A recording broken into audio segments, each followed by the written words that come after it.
Yeah, that's Yeah, true. you got to follow your bliss, man. All right. Well, my bliss has been followed. We're now on the internet. Your bliss man. You guys, I don't have a. I don't know if I have a bliss man. You do. You just got to find him. A bliss man. Yeah, Blissman. Blissman. Follow your bliss man. Good old I Blissman. didn't realize that. What I can't think of the man's Joseph Campbell is the one who said "follow your bliss." I didn't realize that. I watched a video about him recently and they mentioned that. And I hadn't realized that either. Wait, the one about how he's an asshole. Yeah. Yeah, that That Maggie that Mayfield. weird theater woman does it. Yeah, That woman's weird. I have mixed feelings about her. Yeah, me too. Her content, but I mean, she was right about about a lot of the Joseph Campbell stuff. But Her videos are very informative. I just could stand with a little less snark. she's yeah, she I goes find it hard. detracting. She goes What are Yeah. you talking about? It's this YouTuber Maggie May Fish who. Okay, yeah, that's who I thought you were talking about because I've watched her videos too, and I was like, wow, a lot of the things she said is really interesting, but she's also saying stuff that is like super annoying at the same time. She's, Classic. yeah, she's Her one about Classic style. she had one about On Twin YouTube Peaks for sure. compared to Breaking Bad, I think. Oh, And she had, I think that's what it was, and she said like a lot of like stuff that was so insightful and interesting that actually made me understand Twin Peaks: The Return better. ooh. Like in a way that I was like, this is legit, but I was also like, but also why is she saying this other dumb shit? Like, this Yeah, is so exactly. stupid. And wearing stupid costumes. Yeah, and doing voices and I stuff. mean, I guess I'm more into a YouTuber who's at least trying, who has a sense of theater about what they're doing instead That's of just Sure. talking at a screen. But you know, she can be a lot. Yeah, she Yeah, exactly. You're right. If she wasn't doing that, it would be even more boring. I mean, she's not boring at all, but it would have been boring, and maybe I wouldn't have picked up on the insights because I'd be like spacing out. All right. Well, as YouTubers, then we're calling out Maggie May Fish, telling her she needs to make a video about Book of the New Sun. Oh yeah, that would be really interesting. Yeah, I would watch that for sure. What does she have to say about Joseph Campbell? He's a jerk, Yeah, which I've been saying all along. Like he personally was a jerk, or that his ideas Yeah. were bad? And mainly just that Okay. he was so convinced of the sort of truth of his theory without really considering the context for Yeah. him believing that. Yeah, So Well, that's interesting. I kind of feel the same. Like I kind of feel like there's like Joseph Campbell's like great, and especially at like identifying all the like archetypes and stuff and the hero quest. I mean, that's fine, but I feel like a lot of his like life advice and stuff is kind of toxic.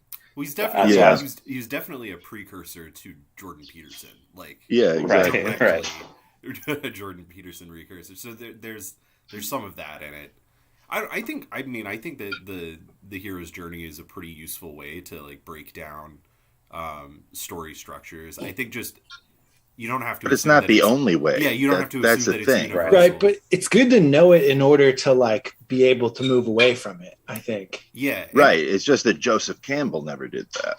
right.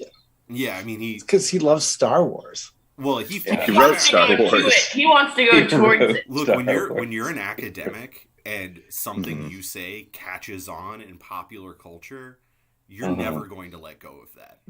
Like Right. Of course you not. cannot What- move of on course from not. that. You have to toot that horn as hard as you can until you're dead. Academics have the same mentality as a one-hit wonder. I mean, well, especially They're gonna play Mexican radio forever. right. Which I mean, he did sort of like come up in an era of public intellectualism that we don't really have anymore. Like the closest thing we have to Yeah. that now is fucking Jordan Peterson, Mhm. who I think didn't have a coherent enough idea. Like clean your room or whatever is basically all he's got, but like everything else he has to say is like just completely incoherent babble. So Yeah. so Jordan Peterson has transphobia. That's the thing that he has. And Yeah. so he can toot that horn. Yeah. I would imagine that Joseph Campbell, I mean, this is, of course, pure speculation, but I would imagine that he would be pretty against switching genders and whatnot. Yeah, there's a lot of Might be. essentialism in his thinking, so I could see that being. Yeah. He told this woman in class, apparently, when she was like, as a woman, when do I get to be a hero? He was like, you get to birth the hero. Right. Oh, You God. get to support Can't you the be hero. happy with that? Yeah. Yeah, not great. Which is also insane because they're totally like female heroes who like whose stories conform to that like structure. It's just Also, all men are half female, and all females are half male. It's crazy though, because didn't That's he a very good teach? point. Didn't he teach at Sarah Lawrence? yeah. That's yeah, correct. Yeah, he taught it when it was an all women's college. He Yeah, was teaching this shit. Which was That's so wild. fucked up. Somebody's got to keep these people in their place. that's right. You think a women's college is all about women's liberation? Yeah. I highly doubt it. That's fair. Especially like in the 50s. Yeah. No college is about liberation. It's about, Yeah. kind of the opposite. It's It's about about butt chugging. standardization of thought. You know, it depends. Some colleges get real out there.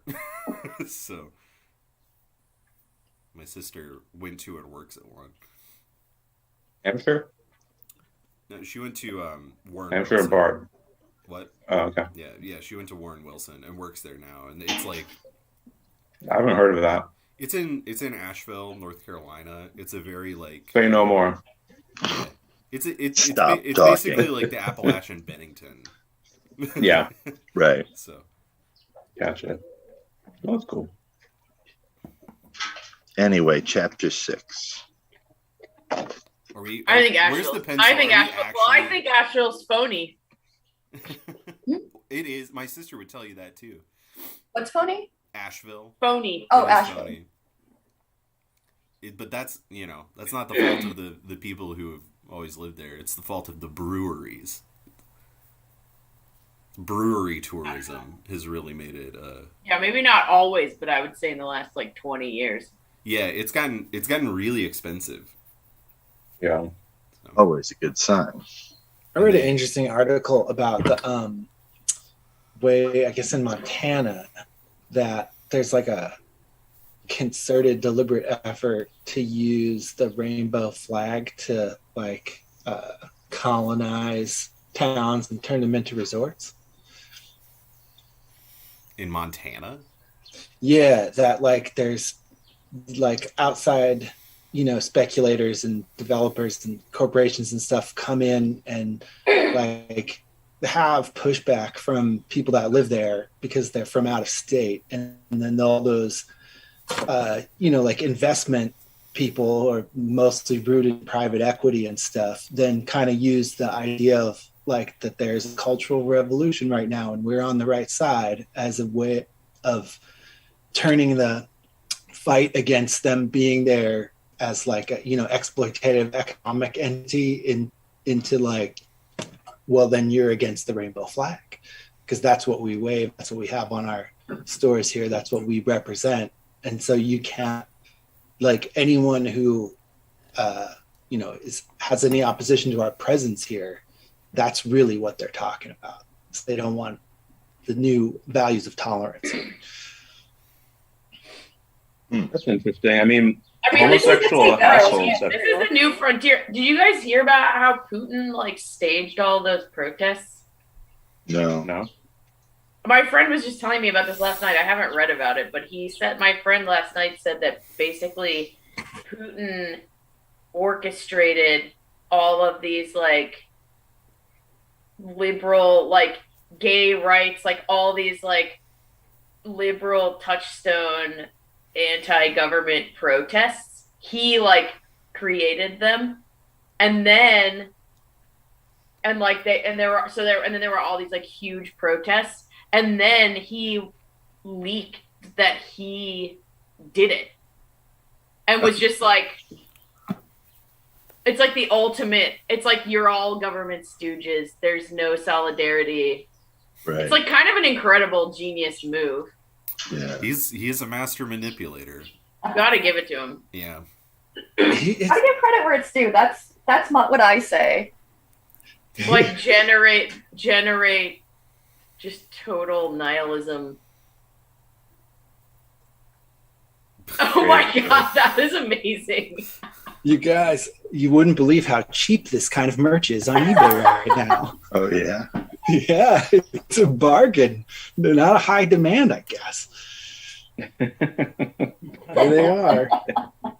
The only ones who can save us from that Russian devil Putin. Yeah, I mean, I love the dichotomy of like,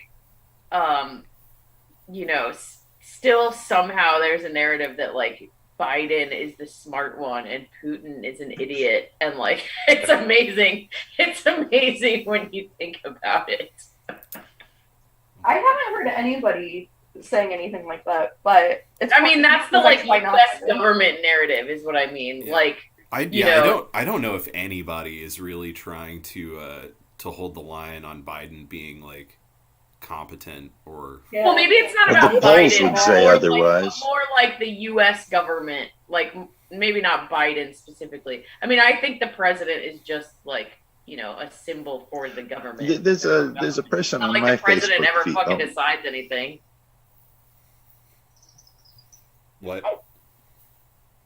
This one What? doesn't like this dude though doesn't even. I mean, it's like a step beyond not deciding things. Like, Yeah, he's like just he not doesn't even pretend. He doesn't even exist. He's like Well, really. it feels like he's doing the same thing that like Mitch McConnell's doing, where it's like, I want to make sure nothing happens in this office. He You did know, doesn't explicitly say that before he got Yeah. elected. He said nothing will change. fundamentally change. Yeah, they're Well, yeah, all on and the same also, team like, of just like negating the government. That's Well, what the and entire like, government is and doing. also, if you elect me, like you'll never have to think about me. Yeah. Which is weird because they push for us to think about him every single day.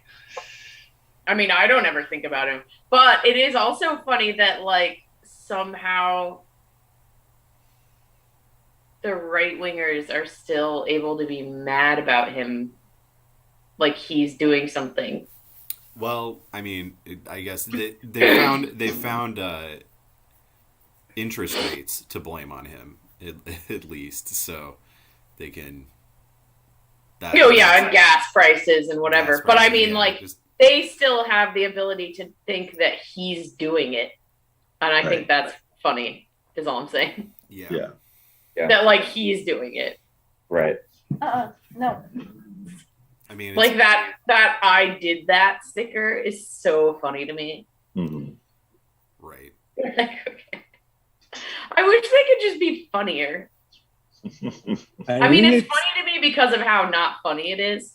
But like, I wish it was just funny. I would be more into it if they were just like actually funny. I absolutely always wish that conservative humor like could be funny, and maybe it's like starting to happen nowadays, but like it's just like never the case. Like I try to I want to engage with your points, like sure, like like I hate liberals, that's fine, and it's just like, oh, but your humor is just always bad. I know the best you can come up with is "Let's go, Brandon." Right. Let's Go Brandon's good though. That's I know, all but right. it's not like that funny. It's a dead horse that got beaten into the ground immediately though. I feel like that's their humor is like we're gonna say the same thing over and over again until it means nothing.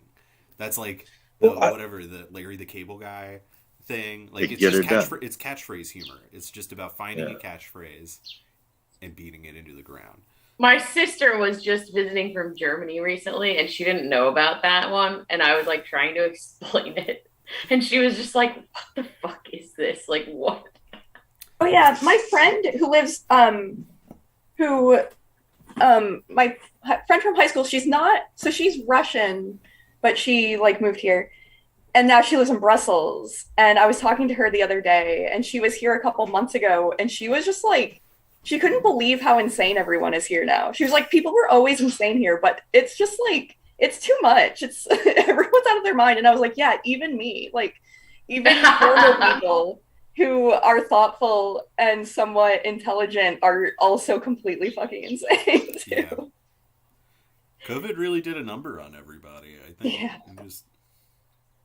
It was a combination of efforts. Sure. I read another good thing recently by Martin Gurry, who's like used to work for the CIA, and Cool. yeah, and he was writing about how the current insanity has a lot to do with the fact that there's like no more private sphere, that people don't have any investment in like the immediate community whatsoever, and the internet gives you the illusion that you can interact directly with the people who make decisions about things. And so like the insanity springs from like the attempt of people with like to apply the same kind of thinking about emotion that makes sense in an immediate community to like a government that is not in any way the same, like organized in the same way, and is also not organized in the way that it is presented. Is pretty good. This guy's pretty interesting, Martin Gurry. He's also I think he's also not completely American. I mean, Not I imagine the completely CIA American? employs plenty of people who aren't completely American. Yeah, and it Oh my gives. God. I think it's like that remove that makes him able to be like an ex-CIA person with a perspective that isn't like obviously propaganda.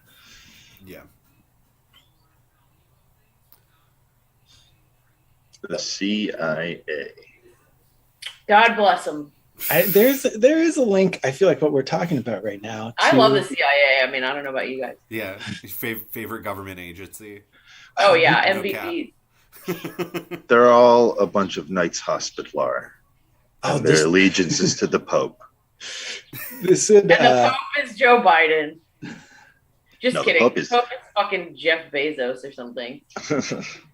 We should start doing the thing that normal YouTube videos have, where they like stop near the beginning and go, and and that's why our sponsor, the CIA, is the perfect way for youth and blah blah blah, and then we do like a 1 minute long commercial for the CIA or for Amazon. You know, I'm really surprised no advertisers have approached us for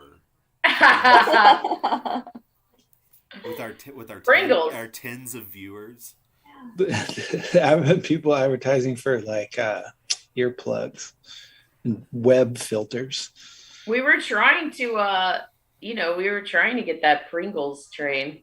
Oh, yeah. That would be Yeah. ideal if we We could should get do some- Pringles to sponsor our single digit views. We need YouTube to do show. some like product placement, some secret plot product placement. Like, oh, are you guys hungry? Because I hope you don't mind. I brought some Pringles. That's why I mean, we had, but we used to always have like 5 cans of Pringles. Yeah, but then everyone else is like, oh, that's so interesting because I also brought Pringles. And then we all pull out a different flavor of Pringles and point it directly at the screen. Right, we need to get sponsored by Pringles, box wine, and coffee from Charmington. Charmington. Everywhere we in the can get country, jerseys people that are have- coming to Baltimore to We go can- to Charmington. We can get jerseys that have Charmington's logos on them and stuff. Sure, I'll rep Charmington's. Charmington's is a perfectly good. Oh no, we should have I don't- we should have like racing style stuff where it has different logos and we can have like Charmington's and the CIA and Pringles. I don't think. Yeah, like fight shorts. Like Yeah. NASCAR cars. Yeah, that's exact. But or like Yeah. a soccer jersey. Yeah. NASCAR, the birth of Let's Go Brandon. I don't think I've ever worn a jersey. We might as well. I haven't either. We might as well throw in like a Xfinity or something. No, fuck that. I draw the line at Comcast. Oh my god, they're so annoying. Well, when we go through the entire cycle again, when we round 2 of the sun cycle that we get to in like 3 years, we'll do it pro that time. We'll ball out. We'll get sponsorships. Maybe people will actually watch it. We'll suckle at Yeah, the we- teat of mammon. That's- We could stand to do a little more like getting the word out if we wanted to. That's true. The second round. Yeah, exactly. This all the first 6 years of Wolfpack are rough draft. Beta. That's Yeah. beta. Rehearsal. That's when when we do it again is when we'll start doing really interesting, nice touches, like a list of the topics covered in the description of the video. Yeah, We'll and get then a budget. and we can start. We'll get a wearing budget costumes. and fly in Johan. Yeah. Get him in there. You mean Mark Aramini? Ooh, Yes. DeRusi. I think he made a baby. Ooh. Aramini Oh did? yeah, you I think mentioned that. so. I mean, that's the only way fashioned to a child. that's the only way to once and for all prove that he had sex. Not necessarily, unless Yeah. Well- he's giving birth personally to the child. I guess you're right. Yeah. He did. It's good. It's convincing evidence. Which is the baby look exactly like him? I didn't look at it. If it's not with his grandma, though, I feel like that displays a lack of commitment. It really does. It really does. I'm going to send him a message. Yeah, you're gonna make sure. Hey, you had this kid with your grandma. Checking in here. I'm concerned, Mark. It seems that your commitment is wavering. That's true. None of the rest of us serious wolf scholars have children. Yeah. We're committed to the master. Anyway. So, Chapter yes. 6. Speaking of societies that are falling apart and being erased by the people that they fail to serve and that now despise them. That The beginning, is what's happening. yeah, the beginning of this chapter 2, I feel like is it's like all about Incus and Hammerstone's relationship, and like a kind of a little miniature drama about like theocratic government, I guess. Yeah. I feel like there's a kind of a little bit of a conservative Islam vibe to what's going on right here with Incus and Hammerstone. And like Hammerstone's kind of like devotion to, fanatical devotion to this priest who's really about control and power, and like very legalistic, but lawyery about the religion. Like his whole business with Chenille telling her that, the parts when she was possessed by Scylla, the annoying parts of her were not the goddess. And he's like very definitive about that, of like, no, when you were being imperious, and that's not her, that was you. Yeah. Which is like only possible, I feel like, to a legalistic mind. It kind of reminds me of, I remember, Connor, you telling me a long time ago, talking to Baynard, who like studied the classical mythology like in college. Uh-huh. And I remember you telling me this story I never forgot, although I may have embellished it in my head, about talking to him about something and him being like correcting you from this point of view of like, well, yeah, there are stories about the gods, but some of them are recognized by scholars as being like more canon than other ones. And I remember you telling me of being like, what a strange attitude to have about these ancient stories. Yeah. I feel like that he's always kind of been an archetype in my head of this sort of like legalistic scholar of religion who really doesn't see it as a living like practice, but as like something you can get right.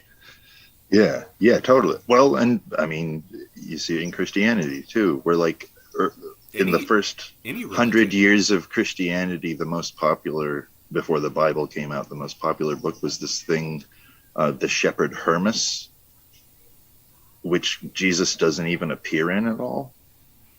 And then they got rid of that and decided that these other books are more correct. This is the canon now. You know, it's crazy how something can become completely different just from a bunch of authorities being like, this is true and that is not. It's crazy. I mean, that's what any organized religion does. Yeah, kind of. Yeah. I mean I mean, I think it's maybe initially a practical function of organizing something. Based on specific doctrine, but like, I don't know. It is wild to me that we so naturally want to conscript a particular way of that like God wants us to act, which is insane. Yeah. Yeah, God doesn't make policy. Yeah. I mean, I guess he depends on the scripture you're looking at, right? But like Yeah. the Ten Commandments is basically policy, right? Yeah. Well, but also, like, I don't know, rules in the Bible is a weird thing. In college, we learned that the Bible is just a story about these prophets coming out of the desert and saying, stop being assholes to each other. You're making all these rules of being assholes to each other.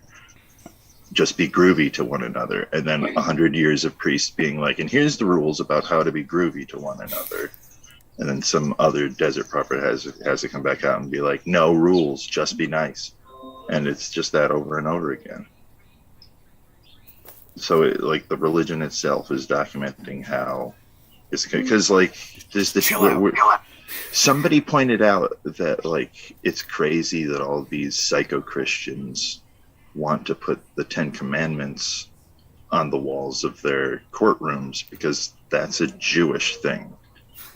If they wanted to put a Christian thing up there, they would put up the Beatitudes.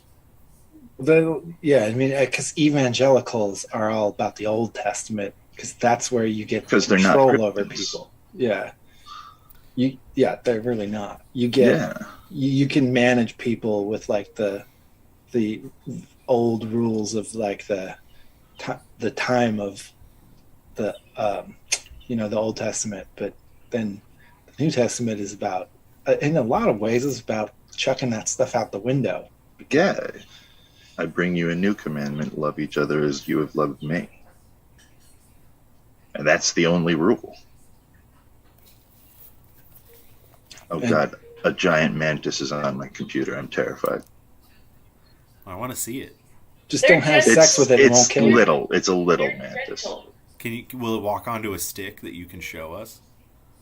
I don't know. Is it brown or green? It's olive. So both? Splitting the difference. Yeah.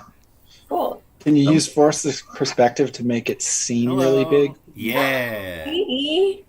What's up? Hello, mister. That's not a tiny mantis. I'm sorry, that's a Mrs. Those are the native ones. Yeah.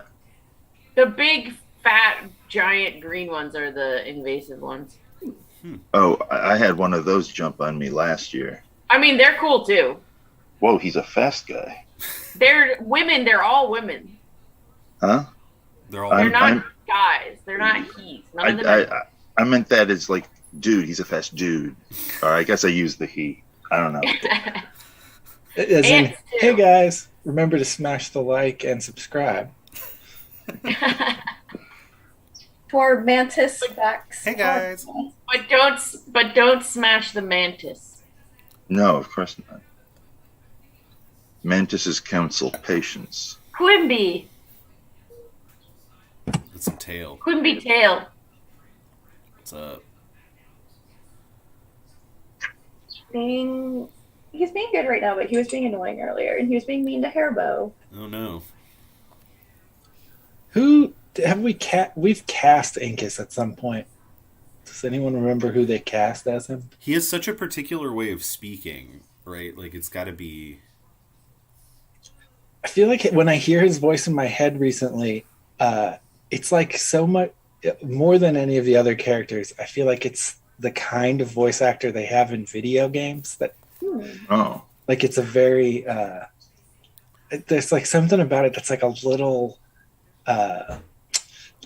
too much in the way that video games characters that are trying to sound really like like aristocratic and evil always do. It's like everything he says sounds kind of rehearsed, I think. Like, all the he's editing himself as he goes. Oh. You know, he's always looking, like trying to find a better word and searching for the best word. The ums are searching. I feel like in my mind, isn't that more Remora? Oh, I am thinking of Remora. You're thinking of Remora, yeah. Whoa. Yeah, Incus, I feel, is the black magic guy who I feel like is a lot more like, you know, I mean, he's got, you know, a pointy little pointy beard. Yeah. Gary Oldman. I made a mistake. It could be a Gary Oldman. Ooh, yeah.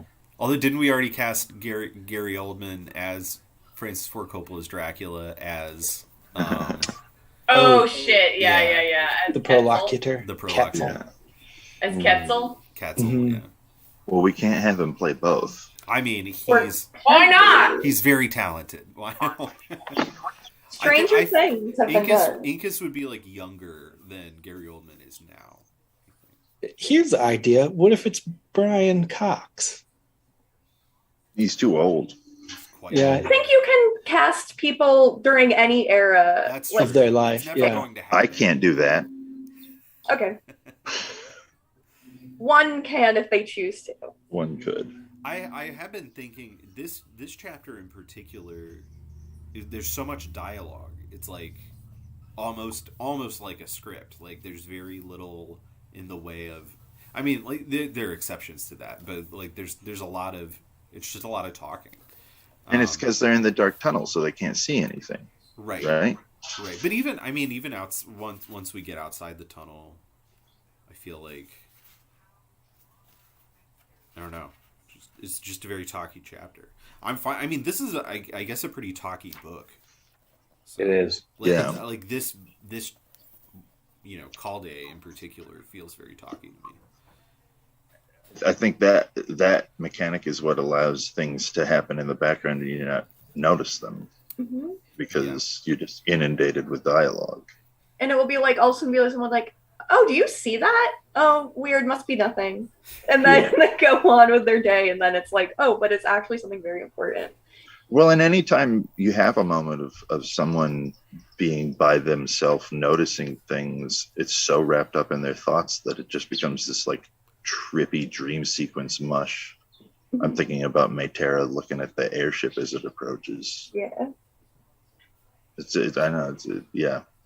The dialogue is clear and everything else is confusing. I had the thought when I was looking at this last night about when they're talking about when Incus is talking to Chenille about her possession, they're so explicit about it in a way that would like never happen in New Sun. And it started getting me thinking, what are they wrong about here? Because it looks like, I mean, it's like the classic WOLFE convention is that when people are talking, they're right for the wrong reason. And I was trying to figure out how that would apply to this like very frank and explicit discussion of Chenille's possession. Like, what is underneath that's more true than what they're saying? I guess there must be. I mean, it just seems wouldn't that be the digital infomorph that took her over? Like the actual science fiction reality of the whole thing is what they don't know. Is that the reality, or is that just another way of parsing an event that is explainable any of those ways? I guess that depends on what you mean by reality. I mean, I think that the ultimate dross and boring reality of this book is that a digital infomorph took over this woman. I mean, I think that's an element of this book. Yeah, and they don't know, like they don't understand what the technology, that there's technology involved or something that somebody created.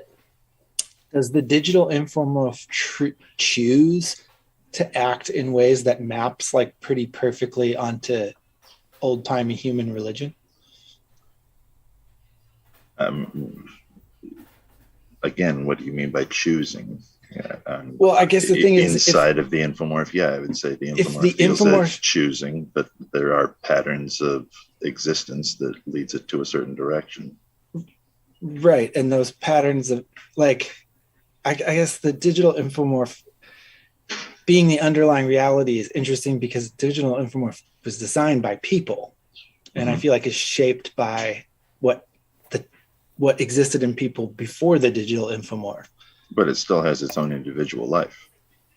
Right, but how it's weird. Human beings are shaped by people, and then they go off and have their own lives. Right, but it's interesting to say that the ultimate reality is this thing that is in fact like the most recent development in this world. I don't follow you. Like to say that their talk about the possession is sort of wrong in the terms of speaking of it as gods, then it's more correct to speak of it as like an operation of a digital data. To say that's the ultimate reality, I feel like it's funny because that data, that thing that does like the whole existence of the ability, that data that has that ability it's in a creation of people. Anything that's in that like existed before. So how like the dross, I guess what you're saying, like this tangible act of a object is entirely informed and shaped by stuff that existed before any of the technology that could make that object. Sure, I that's the nature of things, I think. Right. So there's another layer under the reality of the digital infomorph. Correct. But which is perhaps as accurately described in terms of gods as it is in terms of like the computer program. But if we like use the conventional idea of an objective reality, which I'm as resistant to as anyone, the objective reality that the author was going for is that this is a digital infomorph, and that's the physical truth of things.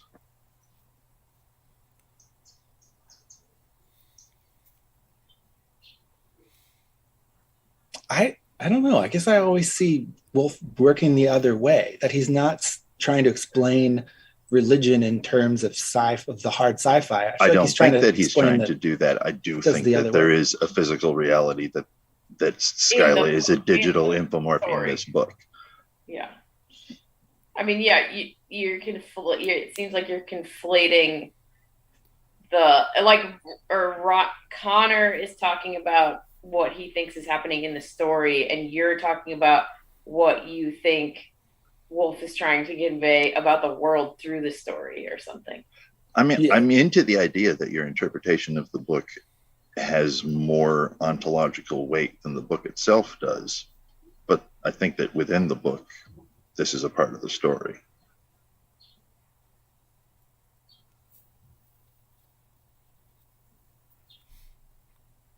You know what I mean? I think so.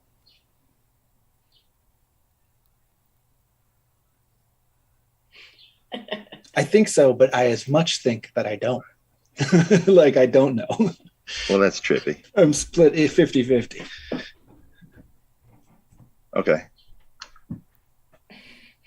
Like, the fact that I think so means that I also am not sure.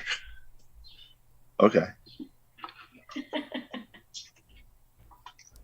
Very fair. Really getting somewhere here. Well, I feel like one of the most illuminating things in this chapter is that we get such a big ORIP POV, and yeah. I feel like his perspective is so awesome, and it's a really good job, I feel like, of explaining a very plausible animal consciousness. Like when he describes all of the like the red one and the black one and the way that they're like physically moving as shapes, it reminds me a lot of thinking about my cat watching me do stuff with screens. And how, like, from the cat's point of view, like that behavior the cat sees that behavior, I feel like, as it really is in the dross of physical reality. Mm-hmm. And in a way that's like completely and really impossible for people to grasp once you're like years and years into this smartphone. Right. That you like sit in front of a screen of any kind and like look at it for hours, like not moving, really not doing anything. Yeah. And that animals very confused by that. Anytime you're doing it, you're doing like no matter the fact that everything changes on that screen and you're having different emotions and you're having different levels of interest every time you do it, it's the same exact physical act, and like a big portion of it is all of that stuff goes together. It's all just like one thing. Well, it's like Fantastic Planet. Like in a like the basic physical way, animals do that shit too. You know, like animals look at screens, staring at something for a long time.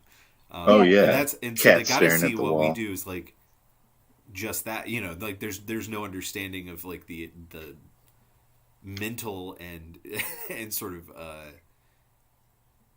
digital. There's no understanding of the digital, for an animal. So I guess I don't really think that my cats are thinking about what I'm doing, except how it relates to them.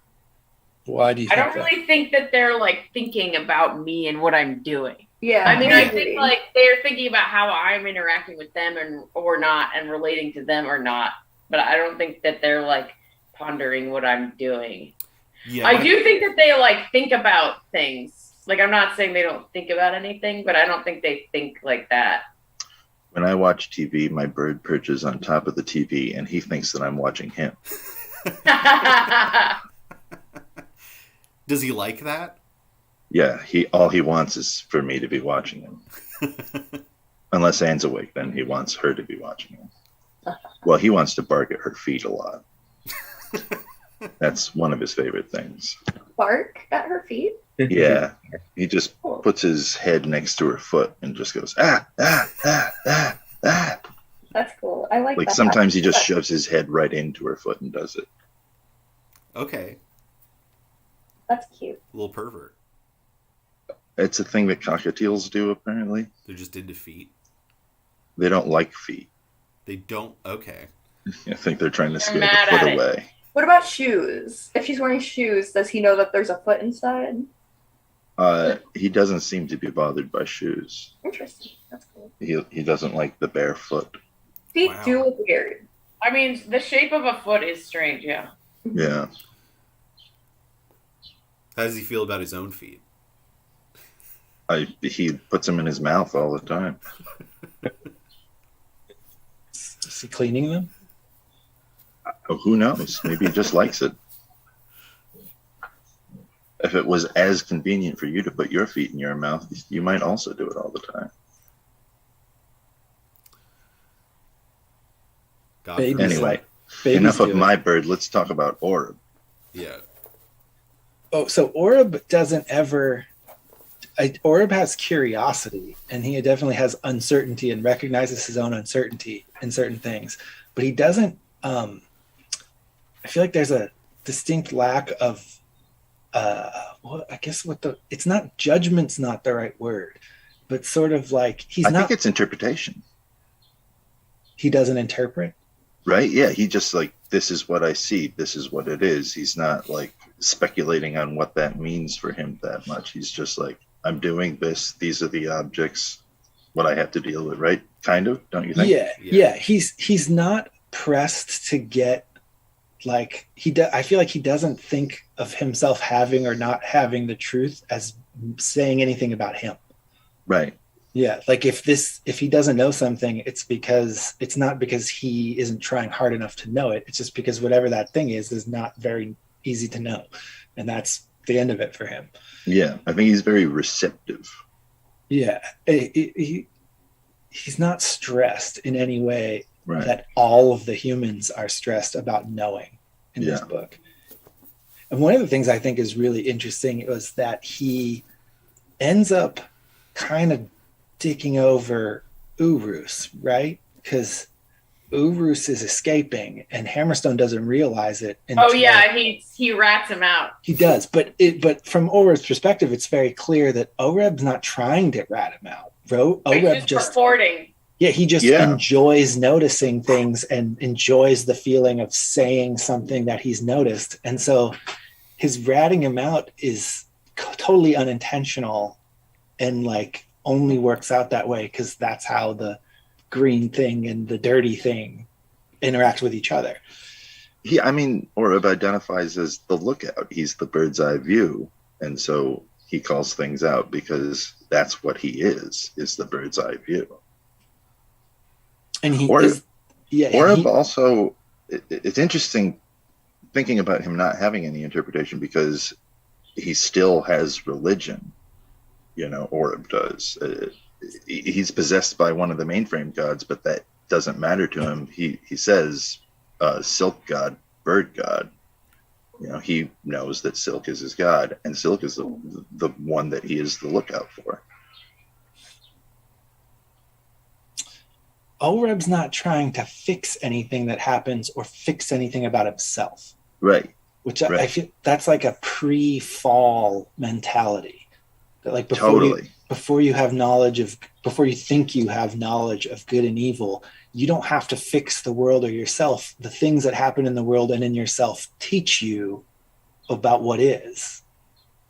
That's the original sin is thinking that you have an independent existence from God and therefore could second guess and know better than God. And Orib doesn't have that. Yeah. I feel like in this short little bit, WOLFE gets that across really well. Yeah. The pre-fall mind. Yeah, it even says right here, Orib muttered, congratulating himself on having hit the right words, and because he liked announcing things, he repeated more loudly, "Man, go." He just likes it. Because that's the only reason he's doing it. The impulses that like you gravitate to are the definition of natural. Like, or at least when you're in that Orib mind frame, obviously the culture of all these human beings gives them these ideas about what impulses they have and provokes them, but in a natural. I believe that it was Joseph Campbell who said, "Follow your bliss." Yeah. Your bliss is God talking. Yeah. Which I really kind of think it means that you have to hold on to play. Mm-hmm. Play. I think part of our problem as a society is that adults think play is for children, and therefore life is unappealing because they forget to play or don't know how to play. Our play is often wrapped up in like nigh-on blood sport. No offense to the wrestling fans, which is actually more play than actual blood sport. But it's been really interesting to me to see in like, on one hand, this like intense moralistic like thing about guns happening, and how like it's insane that we haven't outlawed all the guns, and it is this like clear and obvious moral imperative to outlaw the guns. And then there's like the gray man and just like a constant like I'm trying to think of what else I've seen, other kind of like ads and stuff there's just no abatement or any seemingly like self-awareness about all these ads, where there's like, especially now that they're doing a lot of like female empowerment action stuff, where you've got like women, holding the two Berettas, and the kind of like intense romanticization of shooting that is coming from the exact same corner of our culture that like this like outrage about the ownership of actual guns comes from. And it's like, I feel like you don't have to say violent movies cause violence in real life in order to also say it's weird that you like enjoy and promote the romanticization of these objects that you also want to like keep out of people's hands. Well, they're fundamentally just it's a cynical enterprise. Like there's not a good faith argument in any of it. It's kind of just like, news media, particularly cable news media, is just there to say stuff for you to look at. Like it's just content. It doesn't actually. It's like, oh, you pay more attention to this kind of content. we're going to do that. And it's the same thing with movies. People pay attention to that kind of content. And so in a way, it's I feel algorithmic, like you know, like there's not even a real, you know. they treat it like OREB in a way of being like the green thing, the black thing, the dirty thing, you know, like I move this way and you do this, you know, we show you this image and you do that. Okay, that's what we're going to do. The specifics of like those things don't come into it. It's the effect that they're producing. Yeah, that's like capitalist materialism, which is what that is. But an interesting thing about guns in action movies today is nobody ever has to go get a gun, really. Like, you don't need to stockpile guns, because when circumstances arise, you will have a gun. You know, they just always, you just pick one up off of somebody else who got shot. You know, like there's just nobody's like, I gotta find a gun in these movies. It's just like, I have so many guns that when I'm done with this one, I throw it away.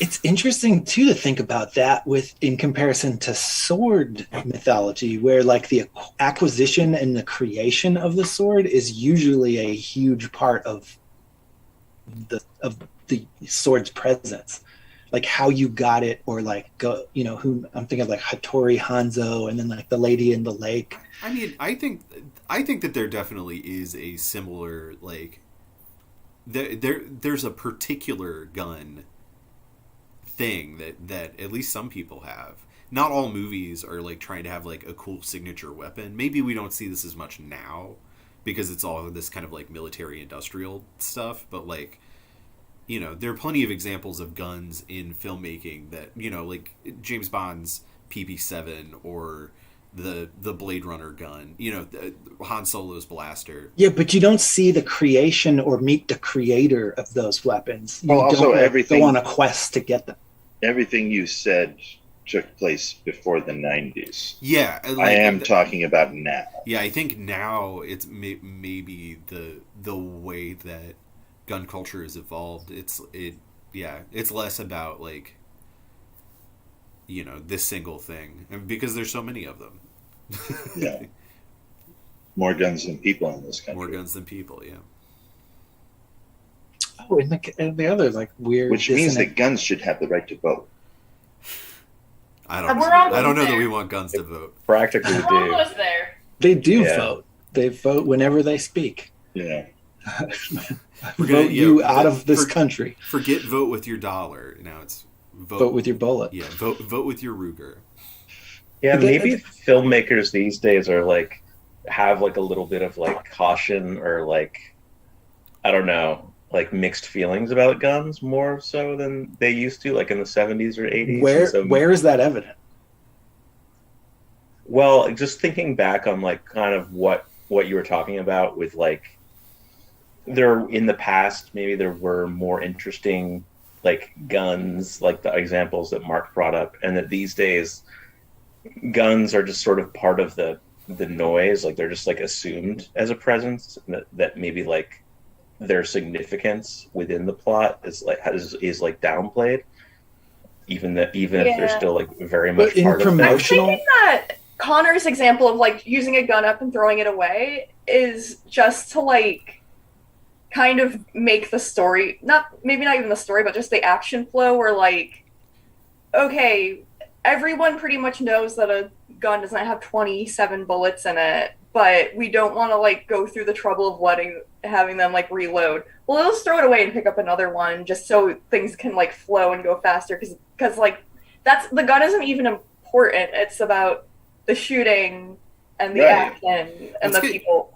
But anytime you need the gun, you just reach out your hand and the gun will be there. Though it is kind of interesting that it's portrayed that way in media, but I feel like in reality, I mean, every gun owner that I know, it's like, I mean, people are more and less excited about the particular guns that they have, but like, people who are into guns are into their specific guns. Yeah. You know, and they're not disposable. It's like having being into guitars or cars or whatever. Mm-hmm. So I don't know. There's a disconnect there. Yeah. Yeah, like people mod their guns to be like specific to them. Yeah, totally. My brother did like hand scroll work on his AR-15. Wow. So,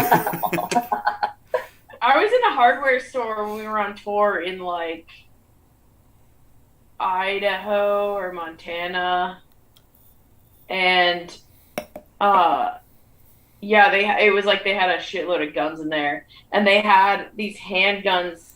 They had this display of handguns that were all in different like colors.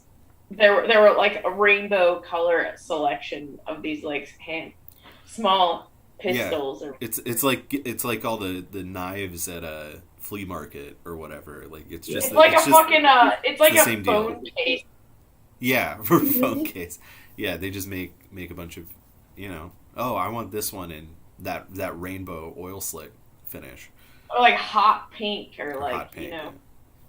But like, so there's a scene in The Good, the Bad, and the Ugly where the ugly goes to a gun store, and like you see him doing exactly this. He takes apart all the guns and assembles the gun he wants. Right.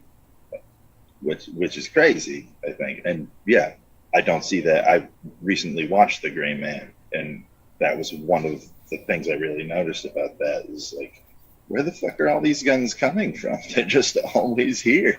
Maybe that's a post. I maybe interestingly, I don't have any proof for this, but maybe that's a post Matrix movie. I mean, I definitely think you're onto something there. Because in the Matrix, I mean, like literally, yeah, it's like they have as many guns as they need, but that's because they're not real. Yeah. Well, and movies are not made for people who like guns. Movies are made for people who like video games. Right. Yeah. Yeah, I imagine a movie that accurately portrayed gun nuts would be pretty tedious.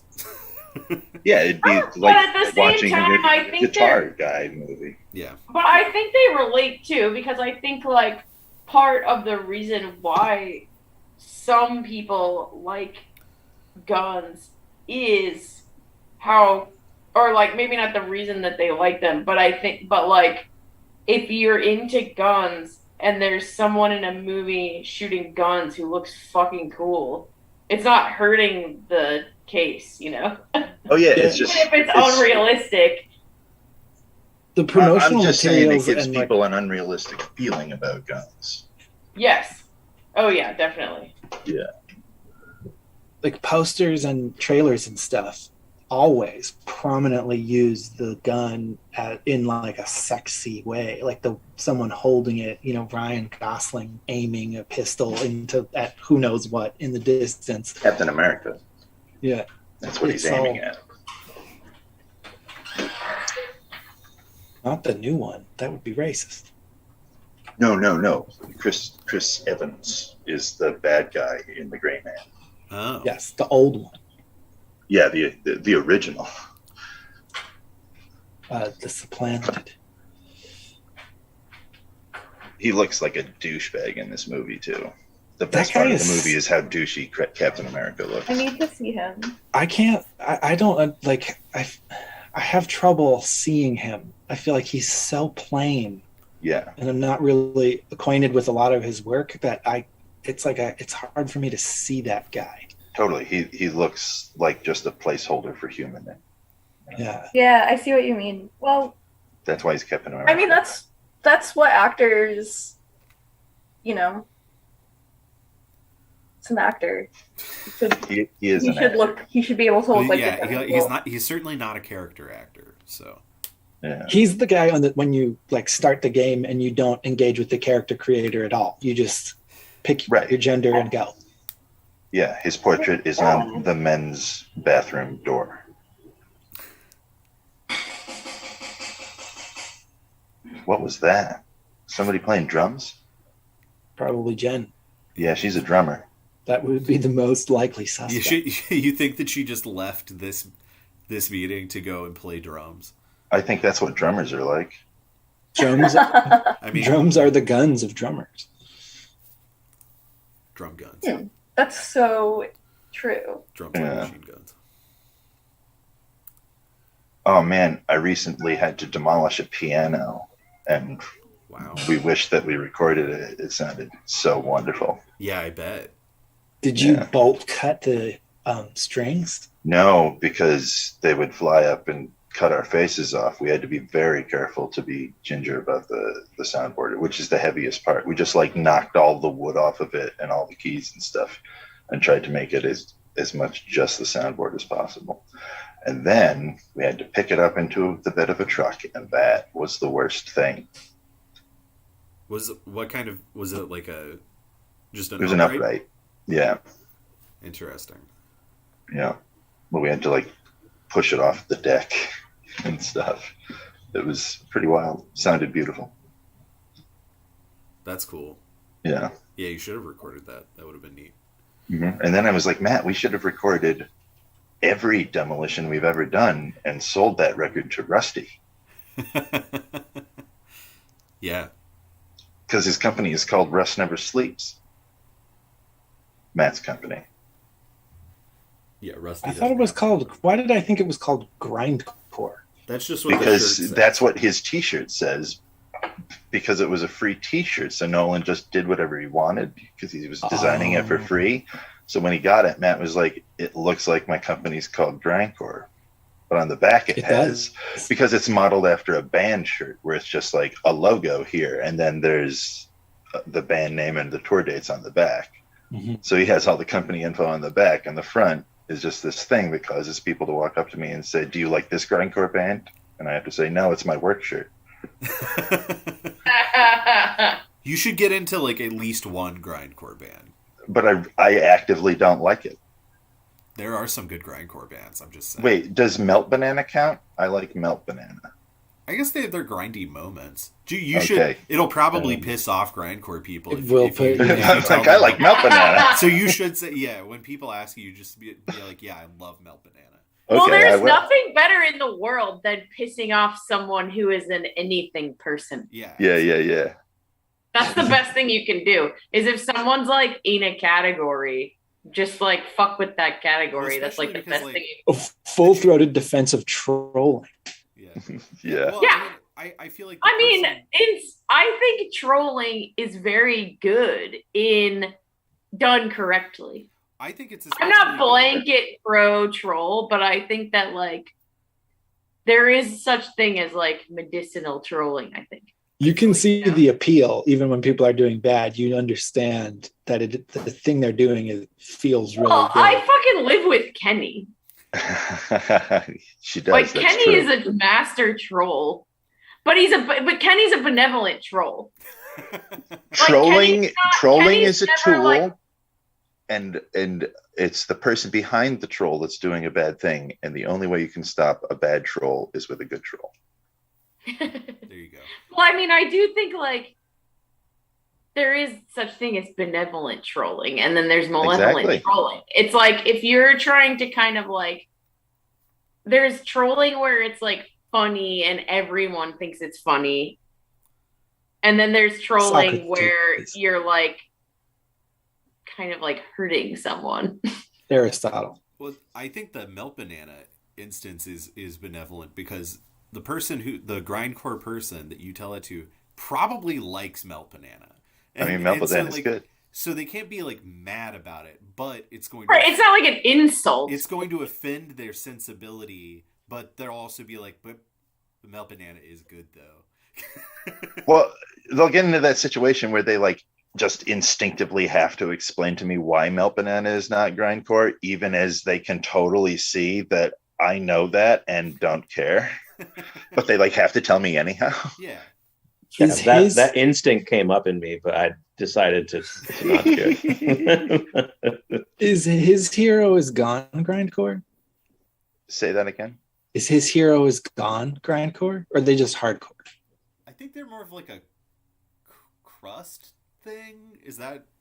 I haven't listened to his Heroes Gone in a long time. I don't remember what they sound like. Let me see I feel like that was maybe someone's in the chat talking about it. Yeah. We've gotten some grindcore fans in the chat. I'm sure we do. Yeah. It's his hero. It's gone. Right. We actually have a new person in the chat. Yeah. What? Lost Disc Yellow Archon. Glowy. Hello. They're glowy. They said trolls still have alignment. Yeah, they do. They do. They're a full race unto their own right. Trolls don't hurt people. People hurt people. That's right.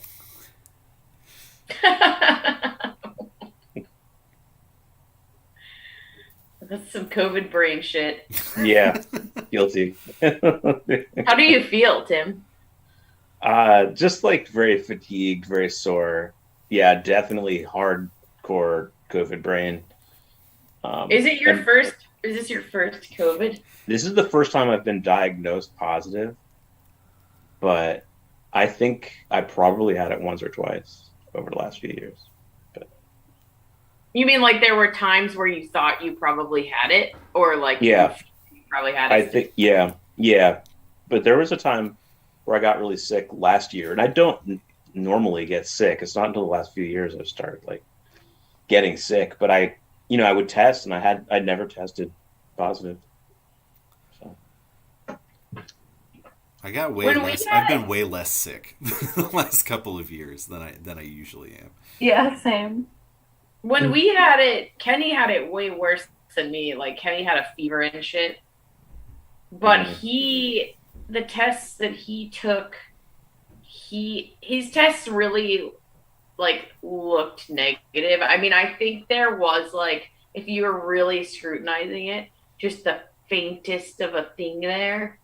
But like if you weren't really scrutinizing it, you would have just read it as negative.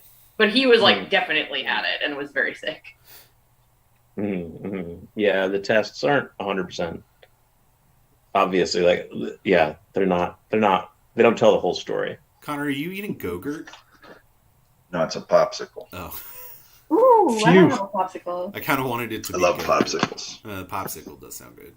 No, because I did a stint as a daycare provider, I hate Go-Gurt. 5-year-old kids open that up and it's immediately everywhere. Yeah. Yeah. It's always grossed me out. I've never been able to get down with Go-Gurt. Is it yogurt in a tube? Yeah, it is. Yogurt in a tube. Oh, God. Yogurt in a It's tube. something for little kids. Just squirt all over their face and my shirt. I wonder if you froze a Go-Gurt, if it would be good. I've never done that. I think it would be good. Frozen Go-Gurt. Frogo. Frogo. Frogo. It's the blue thing that had that Oreb noticed that stuck to him.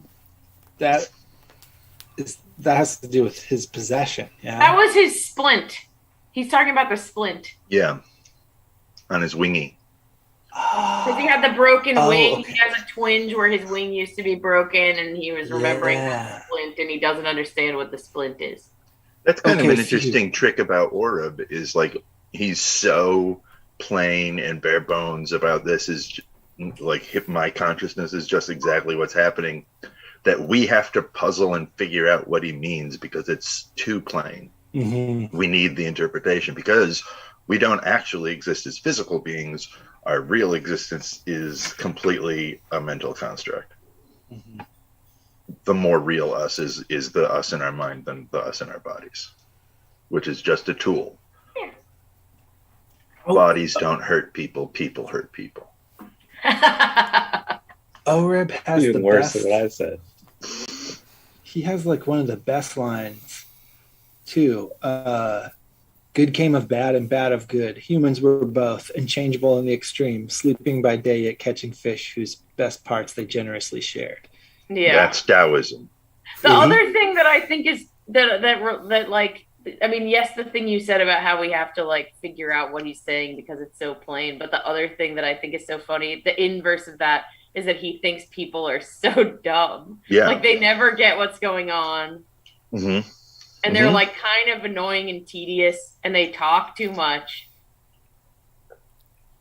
He's always have just to like overthink the blah, simplest blah, things. blah. You guys like talk all the time and you never know what the fuck you're talking about, and like you can't just tell what's simply happening here. He complains about it constantly, right? He's constantly like, talk. Yeah. Well, he complains when it's appropriate. He likes when Silk Which is often. Yeah, he dislikes when like pedantic people are talking. Yeah. He recognizes it by the sound. Two different kinds of talking. Yeah. It's like I feel like it goes back to cats. Like cats can understand the patterns and melodies and stuff and intuit like your state and the relationship between your states from the music of talking in a way that I feel like humans often don't like completely miss. Like you don't need to understand. Obsessing over the words. Well, right, yeah. Talking starts as singing. Singing occurs before talking. Like it originally was music. Yeah. That's something I heard from you once and was immediately like, I'm going to believe that no matter what I hear ever again. Well, I don't have sources to cite, but it was scientists who discovered it. Well, I mean, it's literally true as a baby. Mm-hmm. Mm-hmm. Yeah. So it would make sense that it would be true.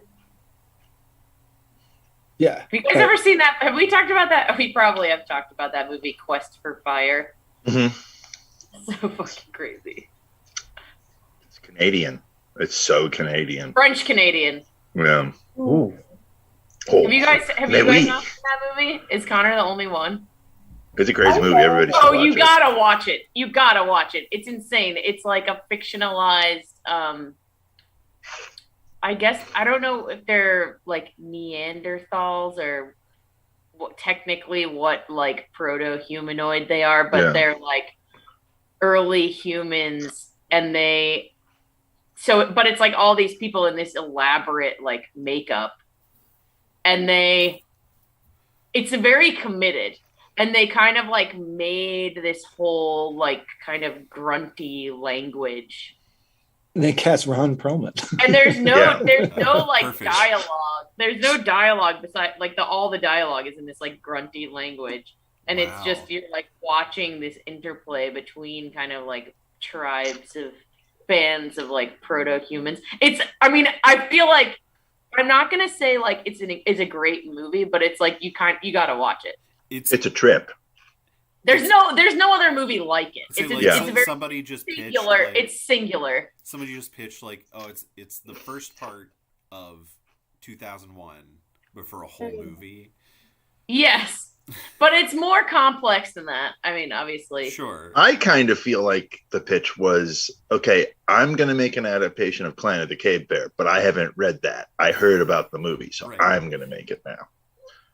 It's based on a book, which is a novel of prehistoric times, it's a 1911 Belgian fantasy novel. Ooh, we go from Belgian to French Canadian. This is very Belgium, man. Yeah, that's very interesting. The film is not off-brand cultures. The film is not what? The film is not a faithful adaptation of the book. I just think it's like. Oh wow, Anthony Burgess I just think people should watch it. That's all. Oh. What'd you say? Anthony Burgess created the language forms for the movie. He's the Clockwork Orange guy? Yeah, he's the guy who wrote Clockwork Orange.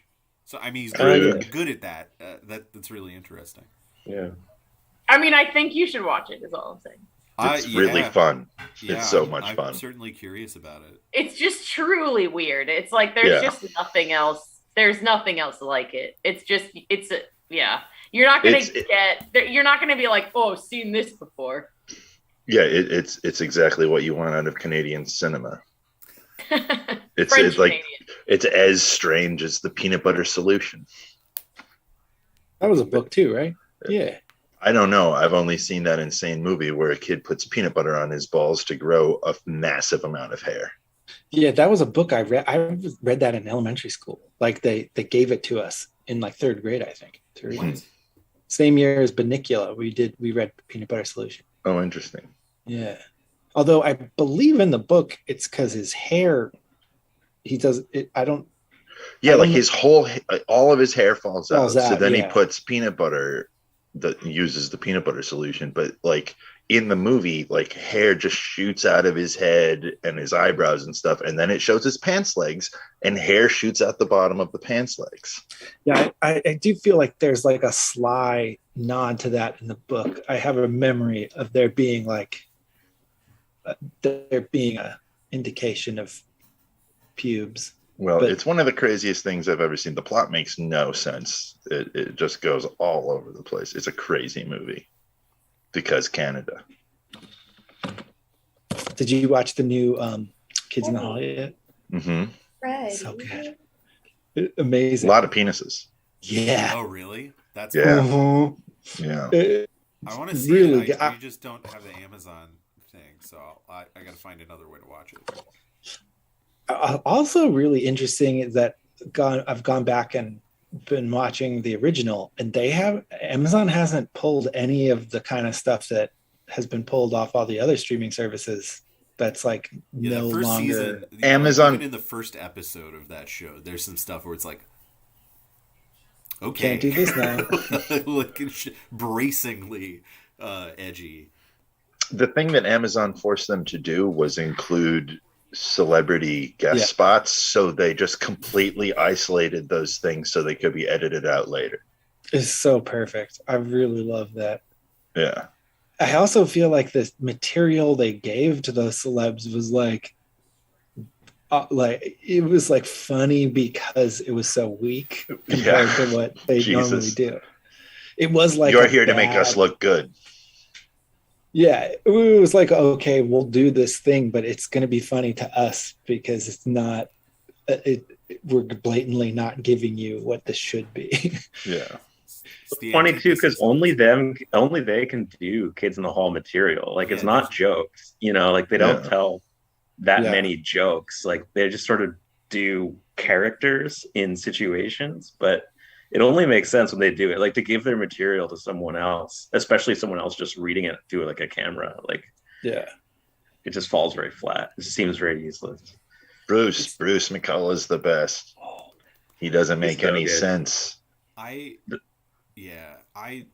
can't McCullough on the original. I love all great. Like I cycle through where I'm like, okay, this one, this one's my favorite, and then it's like, no, it's this one, and then all of them are the best. They each have their own superpower. They really do. They like as soon as you settle on somebody, the next sketch you see, someone else kind of pubs in and is like, hey, Mark is good. Or you'll see them in something else, and like I don't know, like Mark McKinney was in all 6 seasons of Superstore, and is incredible. Mm-hmm. Like just he commits to a really silly voice. In the first episode, and he sustains it for 6 years, and it's fantastic. Misha. He has a naturally silly voice, but no, this is. I'm sure that he's doing something onerous, but he just sounds so silly normally. Yeah, no, it's an especially like high pitched, like bizarre sounding voice, and he just hangs on to it. In rewatching, I've got this theory that Kevin McDonald is so funny looking that in his youth, people were always smiling and laughing at him all the time. So he was like, I guess I'm funny, and was able to like, I mean, there was like no chance of him not being a comedian. Yeah. He especially, man, when they have him in a leotard when he's being the little ballerina girl who I feel like Mark McKinney is like tricking into thinking they're going to go on the scholarship and be the real ballerina. And Kevin McDonald in a leotard is the most bizarre looking human being I've ever seen. But in a way that's just like, it makes you so happy to look at him. Like, it's like a Muppet of flesh. Yeah, very Muppety. For sure. I love the Kids in the Hall. He's good. They're all good. Yeah. But the Scott Thompson sketches, I feel like, are the ones that like hit the hardest these days when you go back and watch the old ones. Like Scott Thompson, like I'm forever struggling choosing between Bruce and Scott. I don't know, or did I say? I always said Bruce and Scott. names. I never remember which one is which. I'm sorry, but Bruce is the little guy. No, I know Bruce. Scott is the gay guy. Yeah. Okay, I got it right. I can never decide which one is the best. I love how Scott. You don't Bruce, have Scott, to. or Mark. I love how all of Scott's like gay themed humor is coming from the place of a person who is like assumes that gay culture is like not fragile in any way, and that like you can, once you're in it, you're gonna be over a lot of it, and they just do the jokes, like the jokes hit exactly if you're familiar with gay culture, and they make no attempt to like try to hold the hand of someone who's not familiar with it. Yeah, I mean that buddy that character is just phenomenal. Yeah. And like that character says some of the worst shit in that entire show. Like the most offensive stuff comes from Buddy, I think. Totally. Yeah, like no one will ever be as good at criticizing you as yourself. There's no, like, he's got no qualms about like hitting the target real deep. I would love to see him in like what they did with Michael McKean in Better Call Saul. Like, I think he would be. I think so he's good done at straight roles. I think he's done that before. As a villain? But I can't tell you what any of them are. Right? He's in Hannibal. Oh yeah, that's what I'm thinking of. I think. Yeah. But it's a very small part. But... Yeah, I want to see him as a marquee villain in something very straight. You know what I mean? We do. Well, the best villains are gay, so. Right. Which is, I feel like, something that no one should ever try to take away from gay actors. Those parts are so good. That's a part you want. Camp villain. Yeah, hard to beat. Yeah. It's like that when young kids get all upset over how like Jafar is gay coded or something, you'd be like, you are ruining an actor's day right now. I mean, I personally, in my personal life, feel like the most kind of like uncomfortable and scared I ever am is in a room full of white gay men. I think that's like the scariest demographic of people. I find them terrifying. But they also, like, so many of them are like hate women so much. Yeah. I've just like had too many bad experiences. Yeah, sorry. But I mean, there's like, I'm like, there's like no more uncomfortable place for me than a room full of gay white men. Yeah. I don't know if you should say that on the internet, but they're gonna come for us. As long as we don't. They're already coming for me, so I don't really. I mean, it's fine. We got a new guy. We don't want to give him the wrong impression. Oh yeah, let's see if he said anything. And the Golden Disc Archon. I mean, I'm also very much like I have this like personal thing about, or a personal take that you can be queer without being gay, and you can be gay without being queer. Sure. And the people I'm talking about are gay but not queer. They're like normie, log cabin white Republican. I knew what you were talking about from the second you started talking, Jen. I like, yes. Yeah, we're from a town where I feel like gay men have been successful for a long time and have like very commonly taken on the traits of anyone who's been successful for a very long time. So apparently Lost Disc Yellow Archon must be a Baltimore person, because they said Quest for Fire was based on Little Howlin' Wolf, but he never got paid. Oh. There you go. Maybe it's Caleb. It might be Caleb. Yeah, I don't know. So, well, maybe we should talk about the book now that we have 2 viewers. Hello. We have smash like and subscribe. We didn't get to any of these topics except from the book. One thing that I liked was that Oreb's like, all right, I'm gonna go find Silk, and then there's a scene jump in. It's just like, yeah, Oreb found Silk.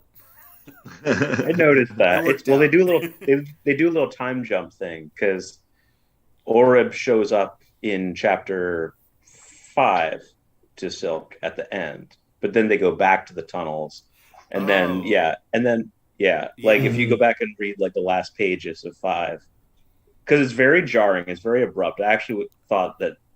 I mean, you said you liked it. I was like a little bit like flummoxed by that. I think when I like encountered it, because it'd been a while since I had read 5. Well, I don't think it would have made very much.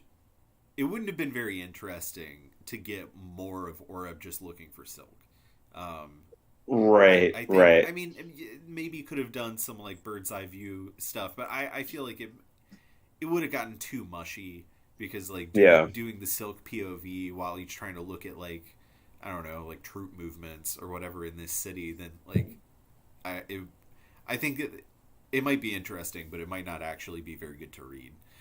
So yeah, that must have been the decision. It was very fast though. It was like Oreb was just like, you know what, I'm out of here, and then just like goes to Silk, and Silk's just like, great, all right. And then Silk shows up to his sword teacher's house and is just like, I just need to like sit down. I'm tired. And the sword teacher's like, no, we're gonna fight. But the sword teacher just got told to go home, and he's sore about it, right? Mm-hmm. Yeah.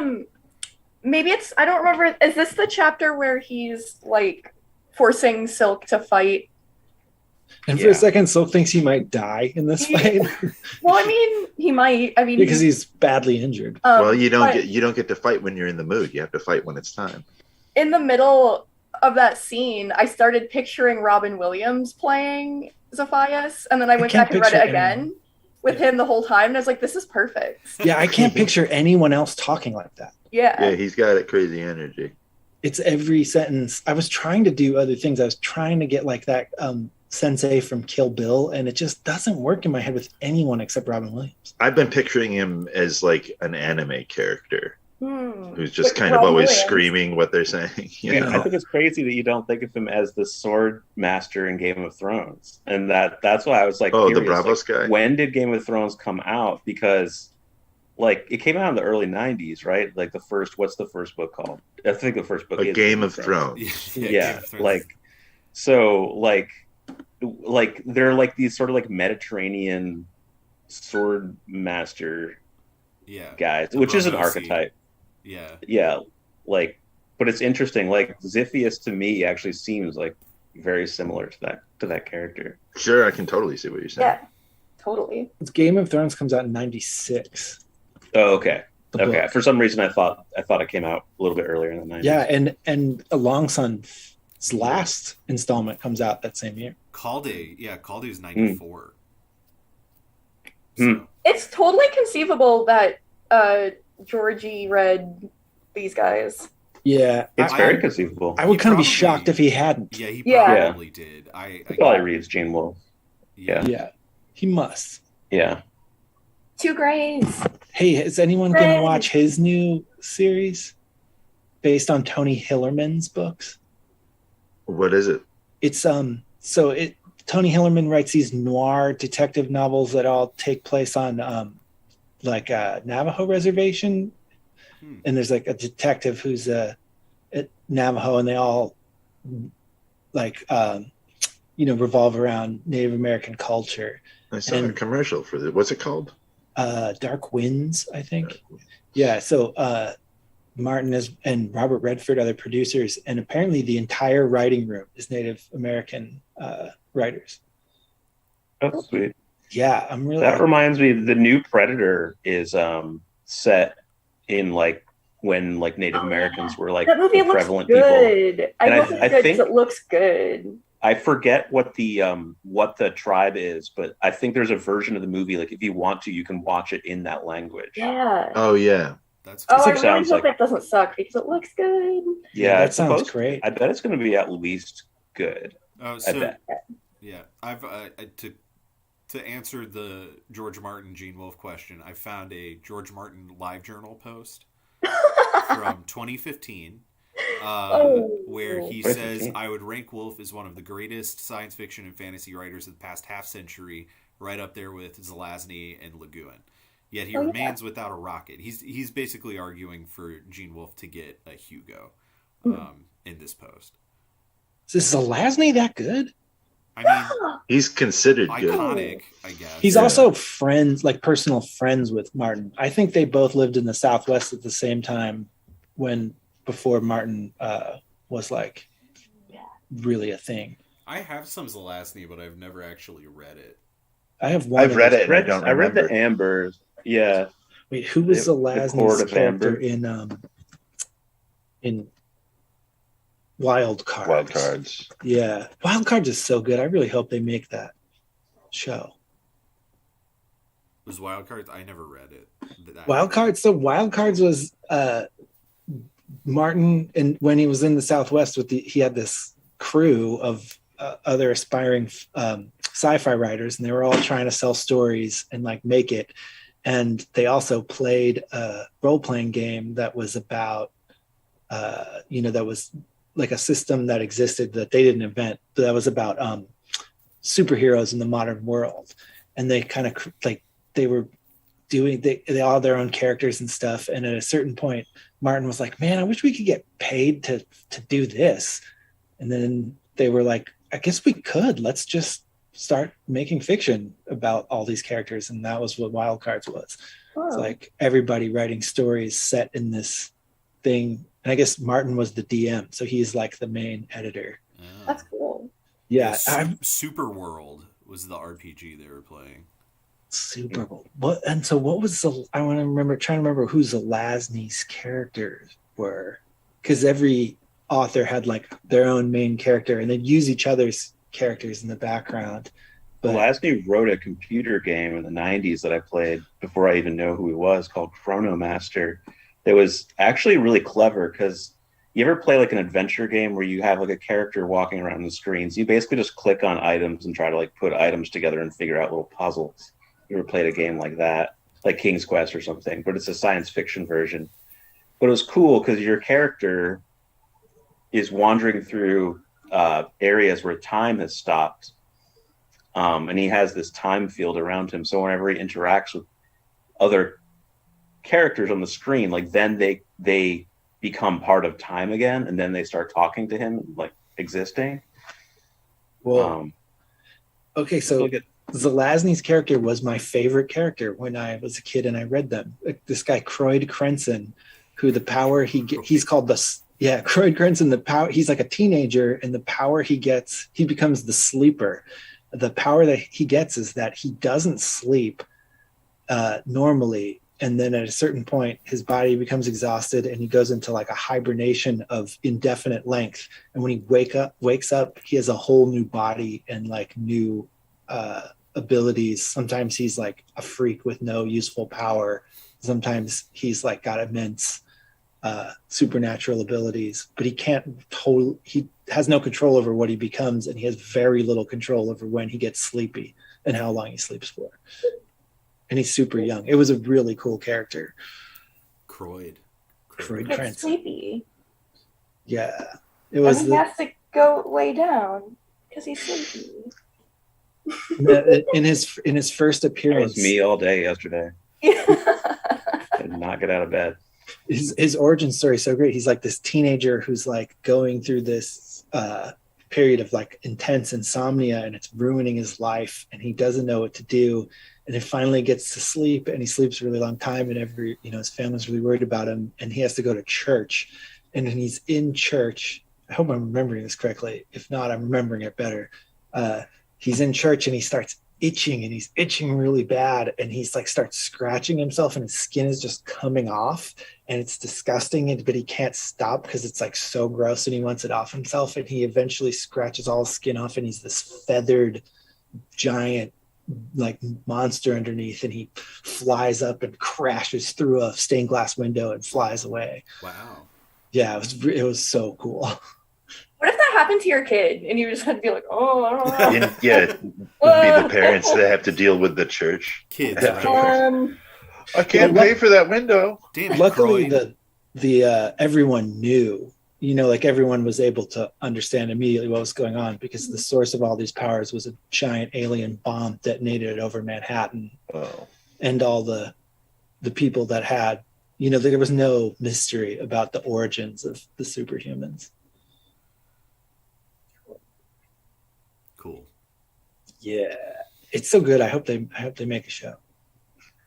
I mean, they've been trying to make a show for years, and supposedly it's like in progress. It seems like that kind of shit would have had a rocket strapped to it. Yeah. In the last, any production company that isn't Warner Brothers or Disney would be looking for adaptable superhero IP. Yeah. And this one is very close to Game of Thrones in that it's like intensely focused on like realistic like questions about how does a superhero function and what happens with them in real life, to an extent that's like way more mundane than Marvel would ever do. And they have built-in sex too, because one of the main characters is a pimp named Fortunato, whose powers can only be activated when he forces his ejaculation back into his body. What? Yeah, so anytime he wants to like astrally project or do his thing, he has to edge.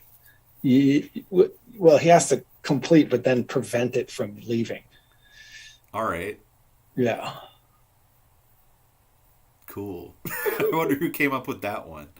Oh, I forget. I don't really know. I feel like I never read anything by that guy ever again. When I was a kid, I was a little bit like not that into that character's parts. But now you're really into that. I should go back. I should check it out. I mean, he's very much like a Iceberg Slim kind of style stories. Louis Shiner is his author. All right. He's half black and half Japanese.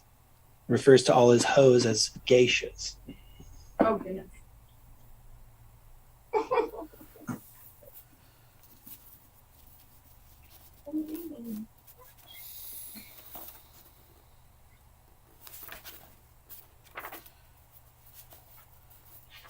And his last book came out in 2019.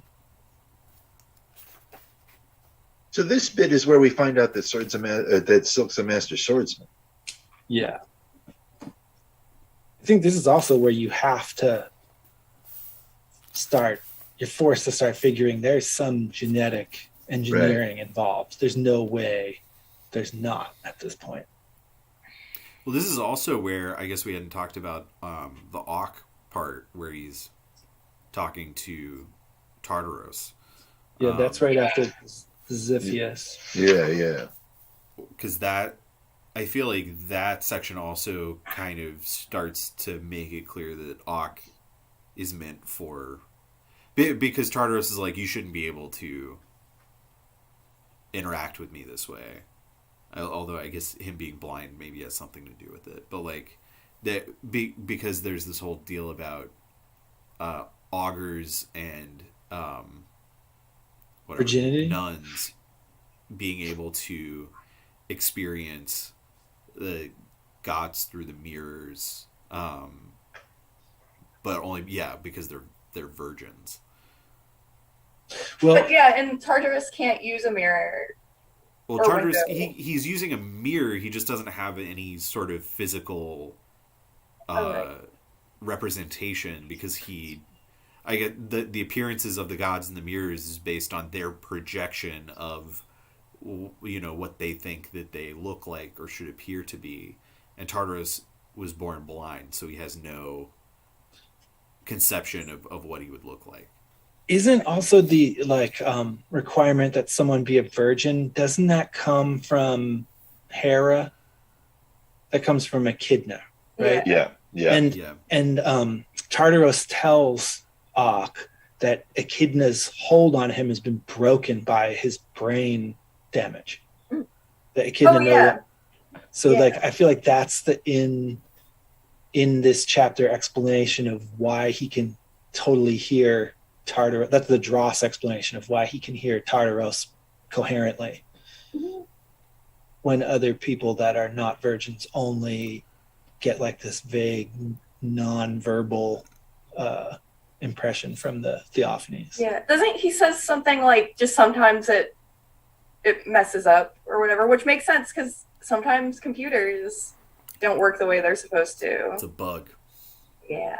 But it's also kind of, a feature. Like, Ock is special, you know. Is Ock the Neo of this story? Yeah. Yeah. He is. That's cool. Does that mean that Chenille is Trinity? Yeah. Yeah. Hell yeah. And then Silk is just like Morpheus. No, he's sort of some other guy. Is Morpheus? I guess he kind of is Morpheus. Wait, Well, he's kind of Cypher because he's the one that wants to stay. And yeah, Silk's Morpheus gonna is stay. not Morpheus. Silk is the dude who aligns with the agents. Cypher. That's Cypher, yeah. Cypher, yeah, that's his name. That The makes guy, sense. he's in The Sopranos. It's like Yeah. Joey Pants. if Yeah. Cypher were the main character of the Matrix.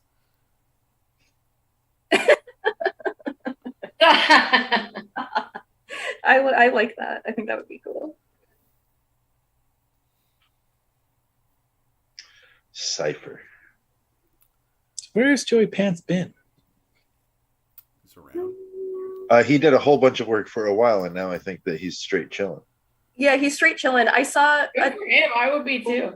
a video where he made where he just showed off his favorite pairs of pants There you go. because he's like a clothes horse kind of guy. All right. He was like, no one makes jeans like this like they made in the 90s, and I don't even wear these anymore because they're too perfect. And he showed like just a pair of jeans. Some like Guess jeans from Yeah.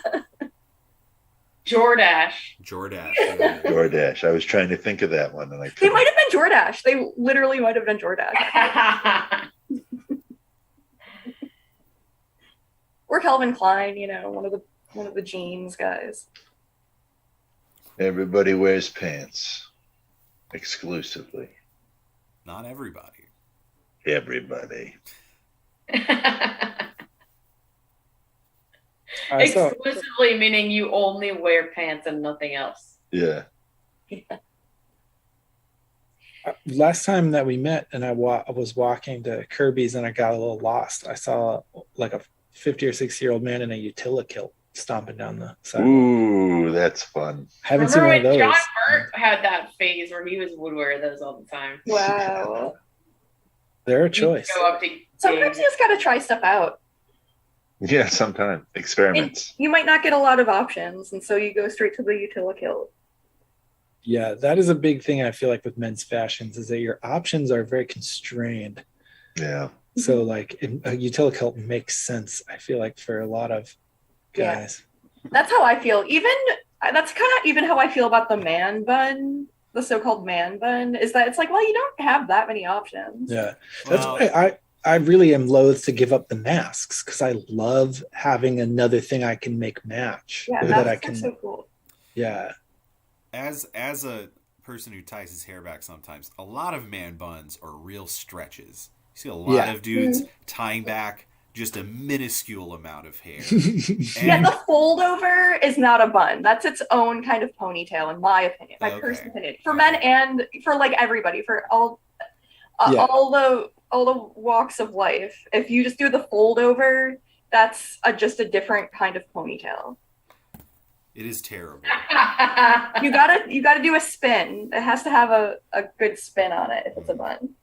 I'm really That's bad. true. It's not a bun, technically. Yep. I'm really bad at making the bun. Messy buns have their place. Messy buns are great. Messy buns have a place. Messy buns have a place. And it's messybuns.com probably. Messy buns are the only buns I got. The place I will be visiting Well, probably we at finally 1:10 got today. there, folks. We got there, folks. Yeah. Hey, why is it that Silk can remember the first thing Oreb said to him, but not where he got the cane from that was blood Where does it say that? in this chapter? Where? I can't tell you because I read on an e-reader, so I don't have page numbers. Is it in the Ziphius? Well, I remember when he says he doesn't remember the cane is when he's fighting with Ziphius, or right after he's fighting with Ziphius. Yeah, it's right after. But I don't know about Oreb. He's like, I used to, in the same breath, or in very close together, he talks about how he like for some reason is reminded of the first thing Oreb said to him. And then there's another point very close where he's like, I used to have this cane, but I don't remember where I got it. Oh yeah, but which is funny because right, he gets it from blood, right? Yeah.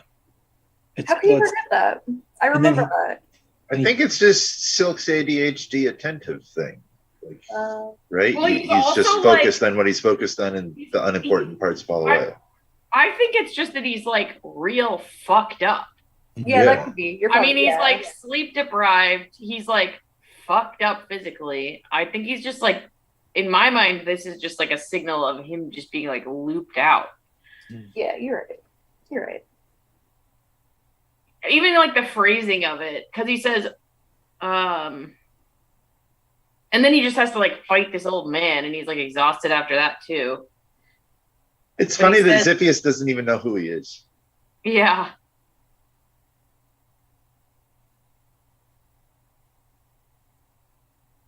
I don't know the thing about, or I can't figure out the thing about Oreb that you're talking about. Oh, I don't think they're like obviously linked. They're just two instances of Silk using his memory. But I'm just saying, I don't know what you're talking. I can't figure out what you're talking about. The thing of him remembering the first thing Oreb said to him. I am not sure. Like, I just can't, I don't know what you're referring to. It happened. I can't prove it though.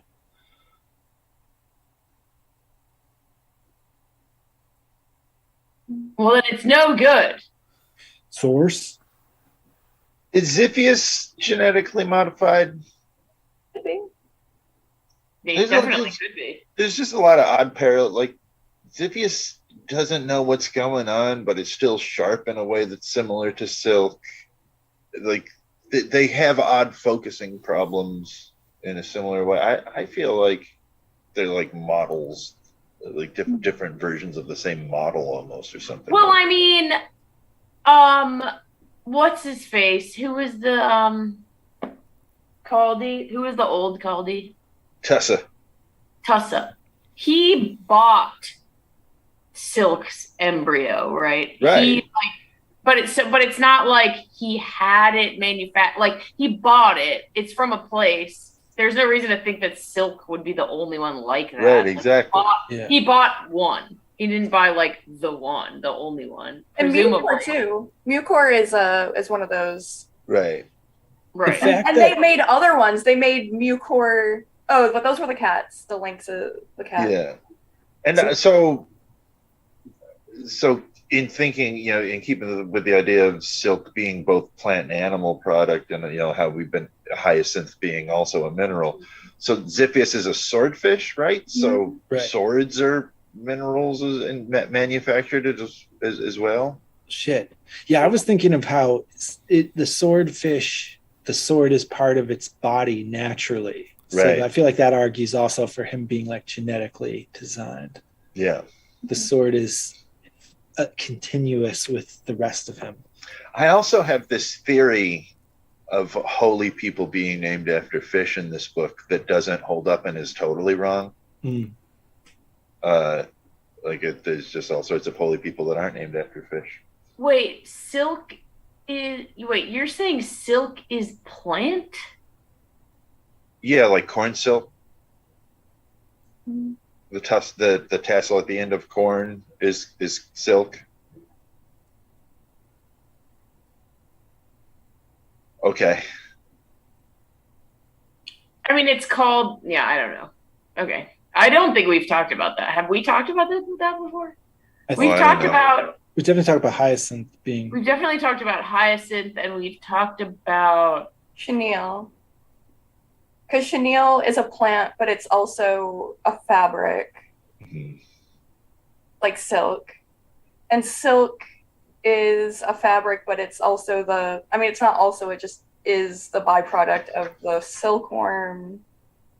But if something being a fabric has nothing to do with anything, it's like the product, like the thing that the thing is made out of. Like, you could have a fabric, you could have linen, and you can have silk, and there's like one is from an animal and one is from a plant. But I don't think we've talked about silk being. I think you're saying this as if this is something we've talked about before. Oh, well, it's something that I've definitely thought about before. Maybe I don't think it is. About it yet. Have we? Has anyone else remember talking about this? I don't remember. I've never thought about silk being a plant thing and an animal thing. I might not have brought it up, but it's definitely a thing I've been thinking about. Yeah, I think I like it so much. I feel like I would have remembered if you said it before. Oh, okay. Yeah, that's really interesting. Yeah. Oh, mucor is the one because it's like a fungus, but also spit, right? Yeah, like mucus. Yeah. And relating her to musk and blood. Mm-hmm.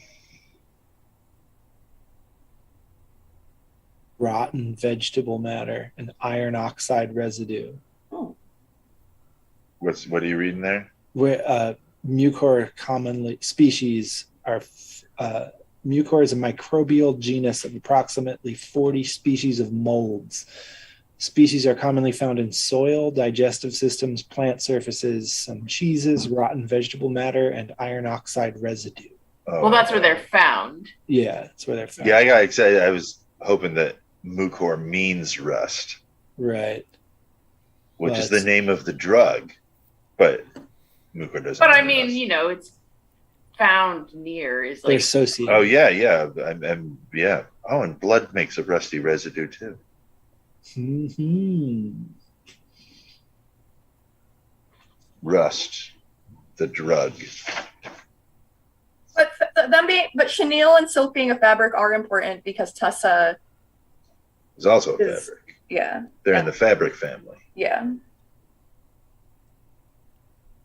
And Xiphias is in the fish family with Remora. Oh, that'd be a good chart I'd like to see. Pike.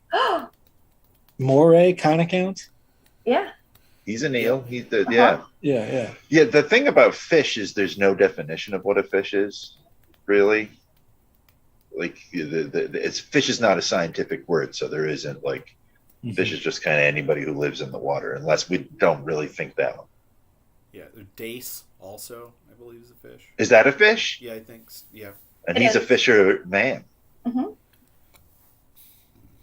Yep, dace is a fish.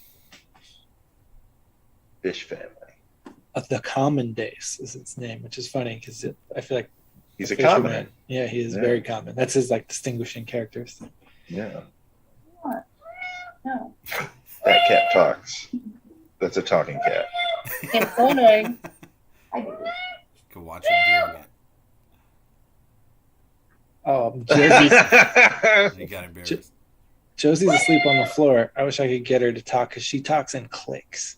Oh. Unless she's like a Kalahari Bushman. She uses with Bantu languages. Yeah. Freddie goes. Oh, my cat Melvin used to do that. Cactus Jack just kind of screams. He's just like, that's what my bird does. Das Bird. It's weird because Josie clicks at us, at the people, but when she talks to her toys, she talks with meows. But she doesn't do that really in front of anyone. It's only like you can hear her in another room talking to her. Her toys are foil balls. She loves foil balls and she keeps them in different places and moves them sometimes. And when she's like moving them and playing with them on their own, we can hear her meowing to the foil balls. Nice. Doesn't she also like if she steals a pork rind, she growls at it? Oh yeah, there's certain things. I feel like pork rind was the one where, like, she took it and was growling while she was eating it. My cats, when they used to do it more. They don't do it that much anymore. But when they were kittens, they used to they were feral. They used to growl at each other a lot. Like if one of them had a toy and the other one like looked at them while they had it, they would just be like, don't come over here. I think when they're growling, when they're eating something, it's meaning like, you can't take this from me. This is mine. Yeah. They're like growling to the room. Because the feral like, don't ones even fucking think about it. Yeah. Like, feral ones are used to fighting in the street for buffalo wings and stuff. Did you make that snake, Connor? I did. You did the wool stabbing, felting? Yeah. Felting?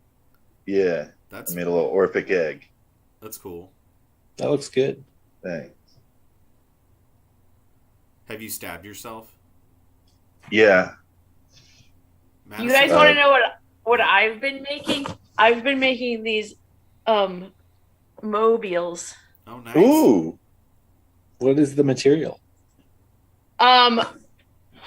Wire, and then I get like plastic things at the thrift store and chop them up. Ooh, nice. Chop them up. Yeah, I'm making them for babies, but adults can have them too. If anyone wants one, I have what got you into making things for babies? I have like a lot of them now. What? What got you into making things for babies? Because someone I know is having a baby, and they were going to have a baby shower, and they had one of these registry things, and I was like, I can't afford any of this shit on here, so I just decided I was going to figure out how to make a nice mobile. What manner of baby are they having? Like man or woman? I man think baby. It's a man. It's a girl. Yeah. But its due date is September 11th. Oh, that's pretty cool. Never forget. Oh, I read a really funny joke on the internet. I'd like to tell it to you now. So Kate Bush was using odd time signatures at a very early age. So when most people were doing 4/4 time, Bush did 9/11. I really liked that joke. That is funny. Yeah, because you forgot about it, but here it comes again.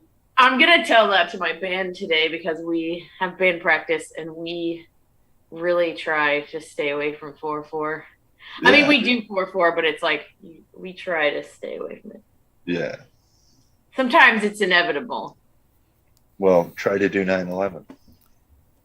That sounds very hard. You know, it does sound very hard. We mostly do 6 and 7.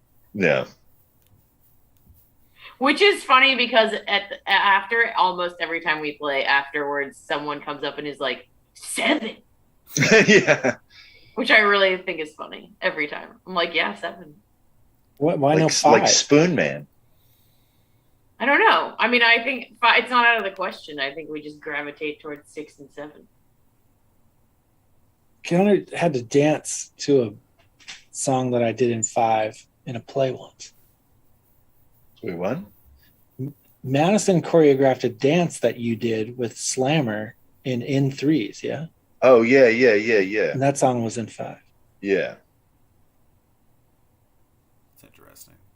That was fun. I like dancing. 5 and 7 both sat like it's good grooves. Mm-hmm. When you hit it right, it's cool because it takes a while to go, hey, wait a second, this is 5 or this is 7. Yeah. I don't know, any of you guys, speaking of grindcore kind of, do you guys ever listen to Phoenician Snares? His music is like almost entirely in 7. Oh, really? I didn't know that. Yeah, overwhelmingly. I mean, his catalog's huge, and like 7 is his like kind of default mode. 7 is good. Yeah. I wonder do you know how he's doing that with all these electronics and stuff? They don't always make it easy to do your odd time signatures. Yeah. I want to say he started on trackers, which is kind of a spreadsheet, so you can just end the column wherever you want. So it makes 7 a lot easier than a lot of other stuff. 7 of 9. Sex symbol. Star Trek sex symbol. 7 of 9. That's true. Jerry Ryan. Do you guys watch that show, The Expanse? Yeah. Yes. How do you feel about it? I felt that it was awesome until it got on Amazon and then kind of started to peter off. And the final season, I haven't watched all don't remember. Yeah, I only watched the first couple of seasons, and then I think I fell off. But I think it's kind of bad, but I'm watching it anyway. But I did like the third season. I like how I can see Battlestar Galactica kind of residue on that show. You know, I like how the spaceship moves and stuff. Well, there's the fucking long sun. Exactly. Yeah. Yeah. It kind of makes me want to read those books. I've read the first 3 or 4 of them, I think. They're fun books. They're very fun books. Once they get to there's one book that's like mostly on an alien planet. No spoilers, I guess. And I did not like that one very much, and I kind of stopped reading it after that. But I heard that it got better, so I don't know. The first 2 books, though, I think were really fun. Well, the show goes to Baltimore, and clearly. Wait, I'm like about to get there, so don't talk about it. Right, one of the characters. I just think it looks bad. That's all. I'm just saying that's gonna be like in the next episode. Okay. Yeah. This is interesting books. Very like. It didn't really come across as much in the show, but the books have this like pretty visceral horror element.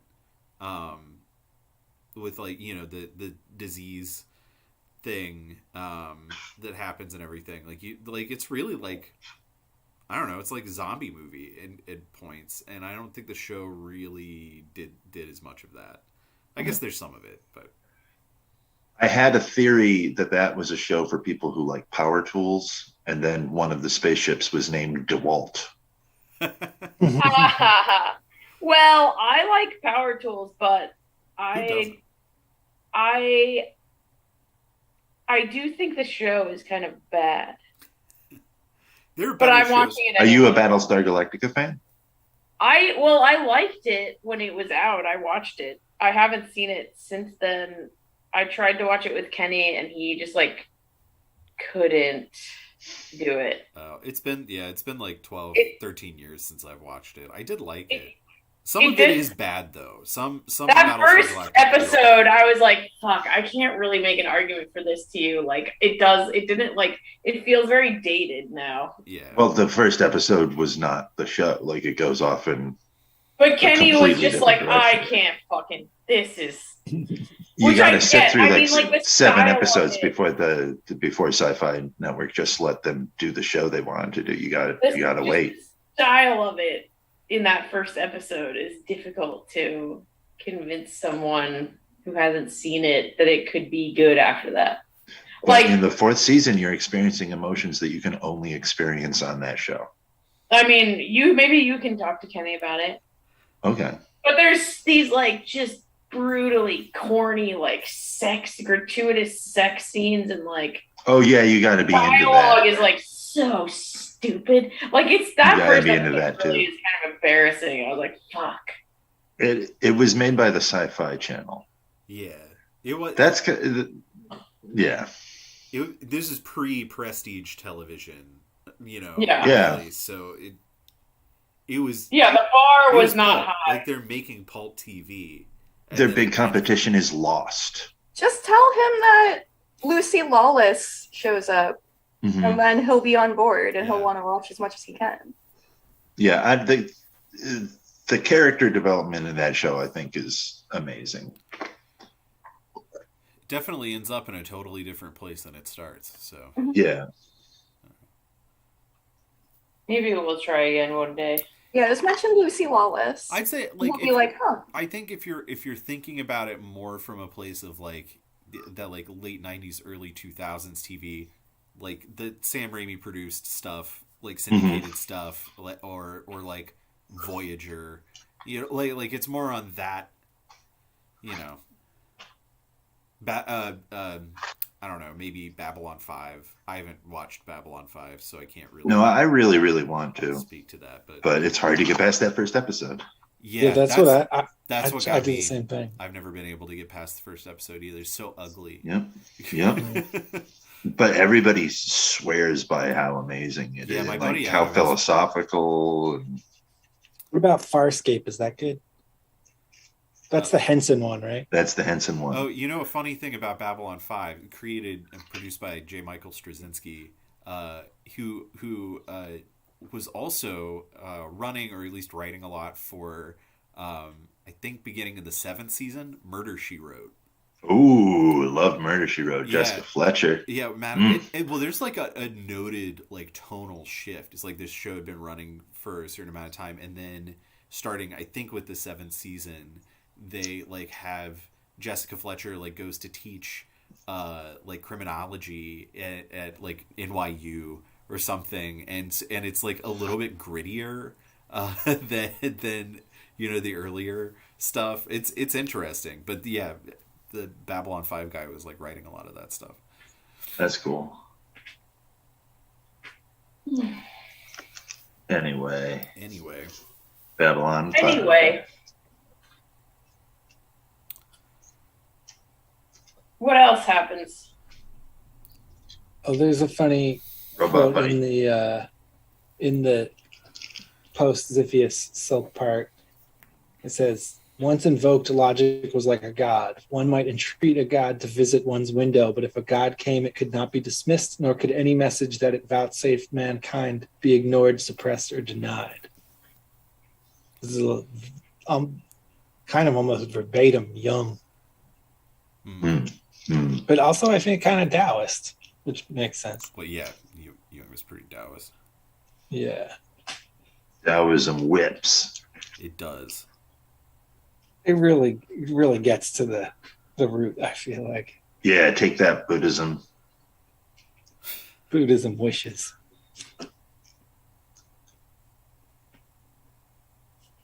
You gotta get psyched about a religion that is like fundamentally sarcastic, because it recognizes that suffering is a little indulgent. Yeah. And that, like, if you're going to be indulgent, why not be indulgent in a way that feels good?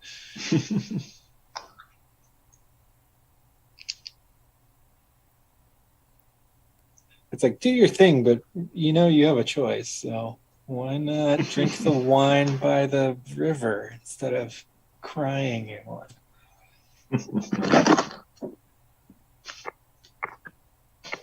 Wait, my book. Oh, also, there's a line right near the end of that about how the ghost that haunted Silk's mind now, as he spoke and spun his beads, was not Dr. Crane's, but that of the handsome, brutal Chem who had believed himself Counselor Lemur. Ah. An interesting, like, pileup of ghost, person, machine that thinks it's a person. Yeah. It calls to mind that Zhuangzi thing of dreaming that you're a butterfly and waking up and then not knowing if now you're a butterfly dreaming of being a human, or if you're really human that's dreaming of being a butterfly. The Chem thing I'm thinking of specifically. That thinks it's a lemur. And it kind of, a little bit of Jonas, too, I feel like, in that. Jonas is like the gentle lemur. Yeah. Gentle lemur. I think that's one of Wolfe's coolest obsessions, is like, and I feel like a kind of unique to Wolfe, the idea that robots would not see humans as being something that needed to be eradicated, like Skynet style, but something that like they need to emulate and preserve, and like that they idealize humans.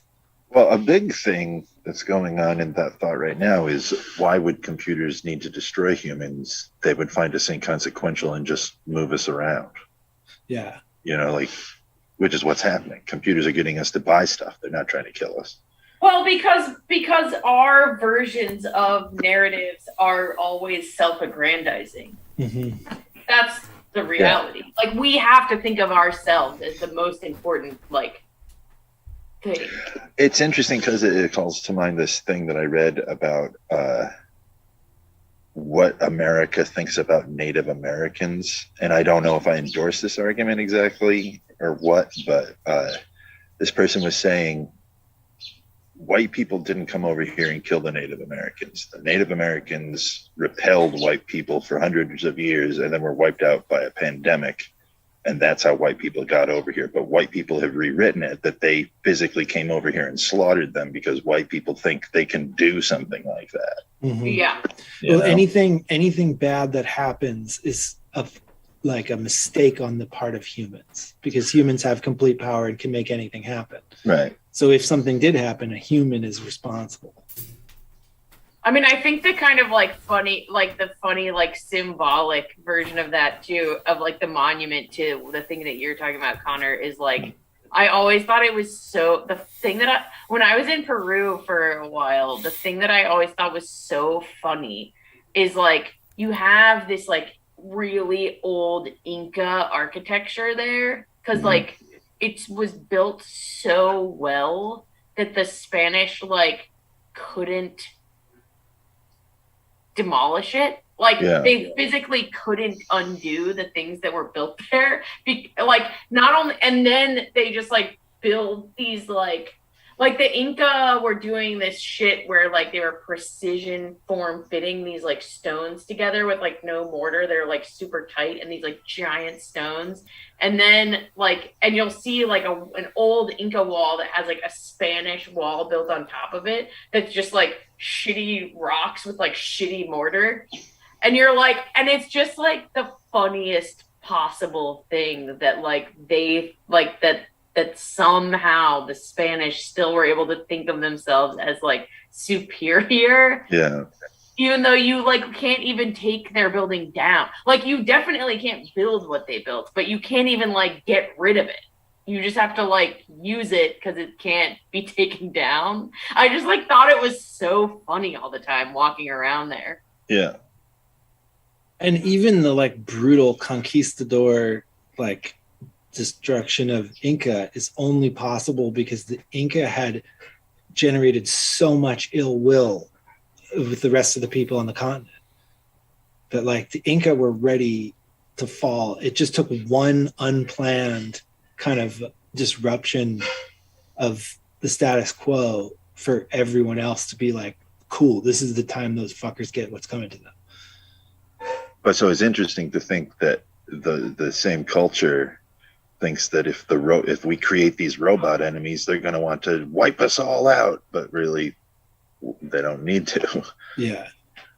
It's the same thing from the other direction. I mean, aside from our sheer destructive capability, we're pretty like just by the way we live shittily, we're pretty like inert. Yeah. It doesn't. Yeah, we're not a threat to robots. It doesn't take a lot to neutralize the vast majority of people. Yeah. And you could neutralize the whole race's impact if like you just target very specific human like institutions or practices. Well, and you don't have to neutralize something that's already neutralized. It's like if it ain't broke, don't fix it. Yeah, I think Congress neutralized us.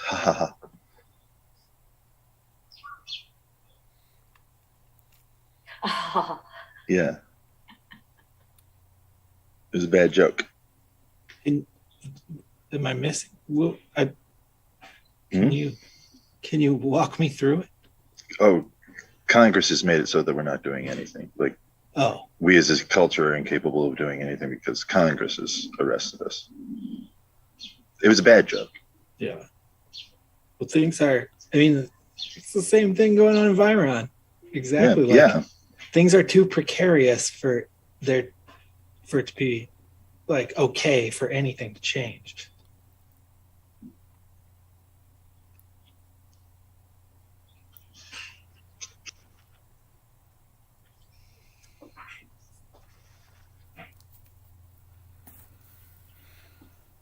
Oh, this is a pretty short chapter, I feel like, for the ones that have been around here. Because it ends up with the jeweler and Quetzal ghosting Silk. Yeah. Oh yeah, that part's cool. Yeah, Silk's trying to protect Quetzal, which Quetzal, and another perhaps instance of like humanity thinking humanity is the most dangerous thing in the game. Yeah, anthropocentrism.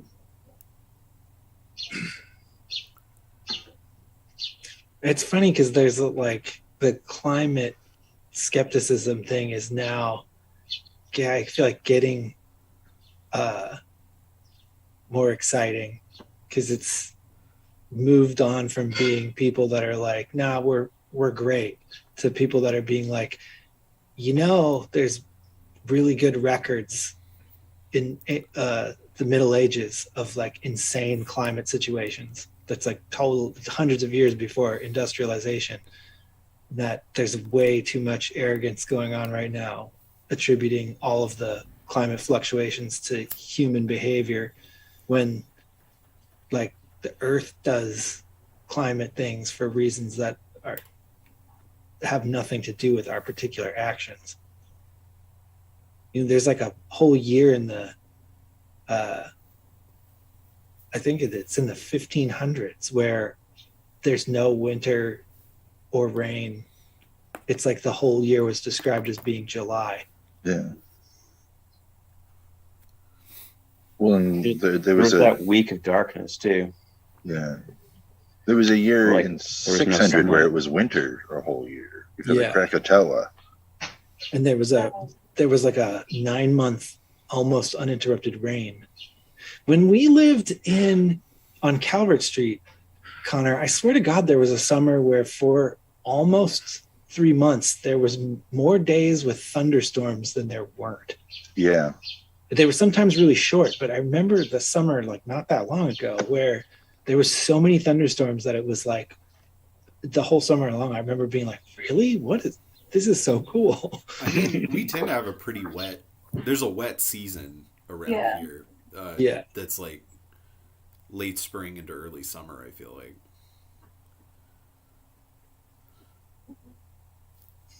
This is thinking, because we mentioned the Middle Ages, I'm surprised at how many YouTube videos I've seen floating around about the theory that the Middle Ages didn't happen. Mm-hmm. Oh yeah, I love that. That's one. There's like 300 years. That's one of my favorites. Yeah. That is a good one. But it just shows that we live in the post-fact world and everything is mutable and changeable. The past is no longer reliable at all. Wait, which part of the Middle Ages do they think didn't happen? None of it. The last part. Yeah, yeah. The like 300 years leading up to the year 1000. The Pope and the Holy Roman Emperor conspired to make them up so the Holy Roman Emperor could be Man of the Year in the year 1000. Yeah. So they were like, fuck it, it's not 750 or it's 1000 now. Yeah, now it's 1000. Interesting. And I'm the Man of the Year. I mean, yeah, maybe. Yeah. The Holy Roman Empire is so weird. It is. Yeah, it's it such is. A strange, like, I've only learned more about the Holy Roman Empire like in the last few years. I feel like I never learned about any of that shit as a kid, or if I did, it wasn't really like, I don't know. It was just like a really nebulous kind of political structure. Yeah, all I remember learning about the Holy Roman Empire in school was that it was neither holy nor Roman nor an empire. Right. And like just knowing if I write that on a test, I'll get the answer right. But I don't know I didn't know what the hell that meant. It's pretty much just Eastern Europe. Like it's just like Eastern Europe was run by one dude mostly. And I wonder if part of the reason why we don't get exposed to it here is because it's sort of German history now. Yeah. Yeah. And they don't want us to know anything complex about Germany. Well, and it's like it's fairy tale, it's these royal dynasties that are all intermingling, the aristocracy, which is what our country allegedly was designed to get rid of. That's what we're fleeing. So screw, that's the bad part of history. We don't need to really delve into that. We're going to pay attention to the Greeks because they gave us democracy. Yeah. And Charlemagne is like the origin with Holy Roman Empire, right? Yeah. He's like the foundational figure. Yeah. Who's French, the only thing worse than Germans.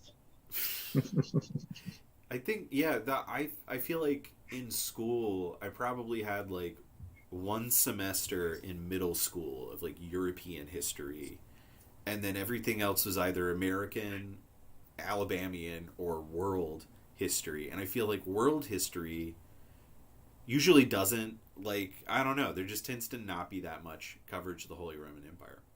Yeah.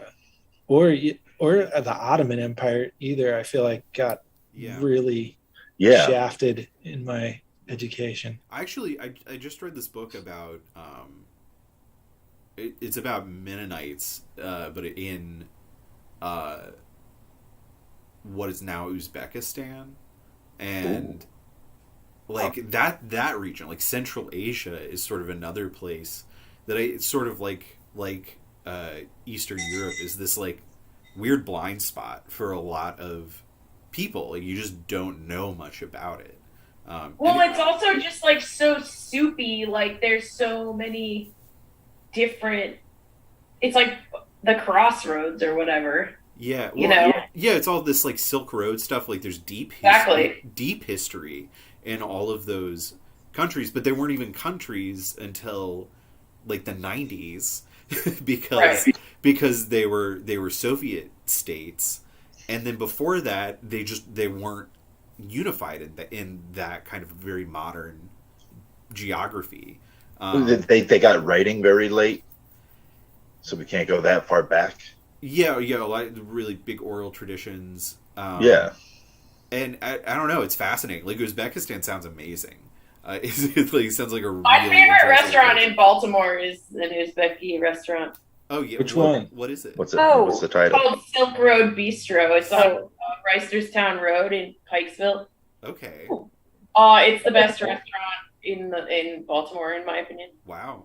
Okay. Yeah. I love it. I love it so much. I'm very interested. And I recommend. But it's like, to that point, it's like Uzbeki food is like, there's so many different influences. It's like there's obvious like Middle Eastern shit, like kebabs, and then there's obviously like Eastern European type of shit, like fucking pickled herring, and then there's obvious like Chinese shit, like and these Mongolian steamed dumplings and shit. Like, there's just like so many different, and like borscht, and there's like, it's like everything is in there. Yeah, that's like, and like spiced rice, like it's just like all of these things are all in. It's like everything good is in there, and it's fucking good. That food is fucking good. Yeah, and that's kind of the nature of that region, is that it's this, like, there are just so many different kinds of people who contributed to this culture,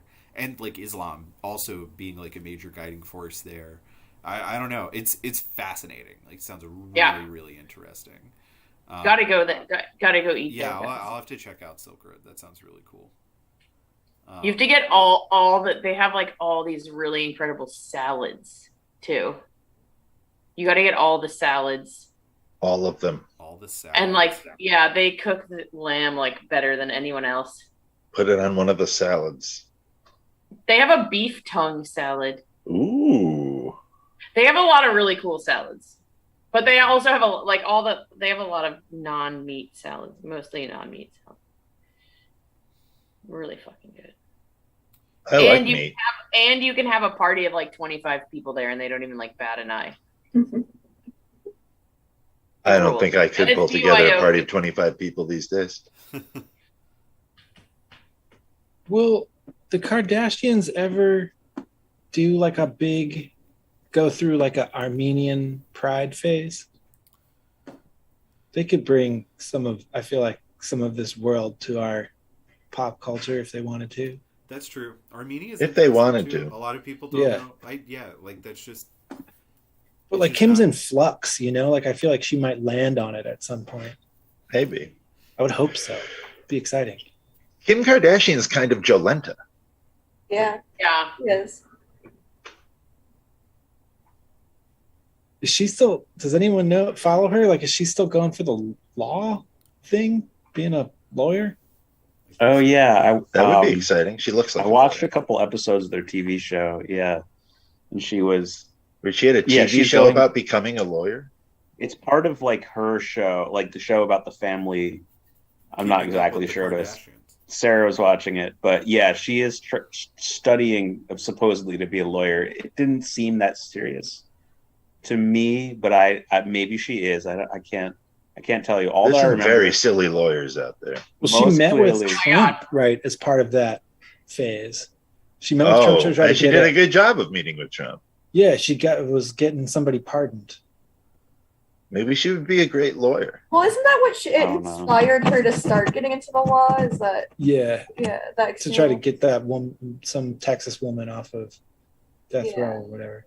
You know what I read yesterday night when I was deep down the overnight receptionist wiki hole was that on Trump's last day he gave Lil Wayne a pardon for a charge that he was that he had. Yeah, it was like a gun charge or something, right? Yeah. Yeah. I think he pardoned. He just like did a fuckload of pardons that day. He just like pardoned like a bajillion people for a bajillion things. Yeah, including like Lil Wayne. That's like, I feel like that must have been something that the media had to keep under wraps because it's just too cool. Well, Lil Wayne is kind of like a Trump guy, right? He is. He came out for him. Apparently, and I guess the model he was dating at the time dumped him about it. But they reconciled.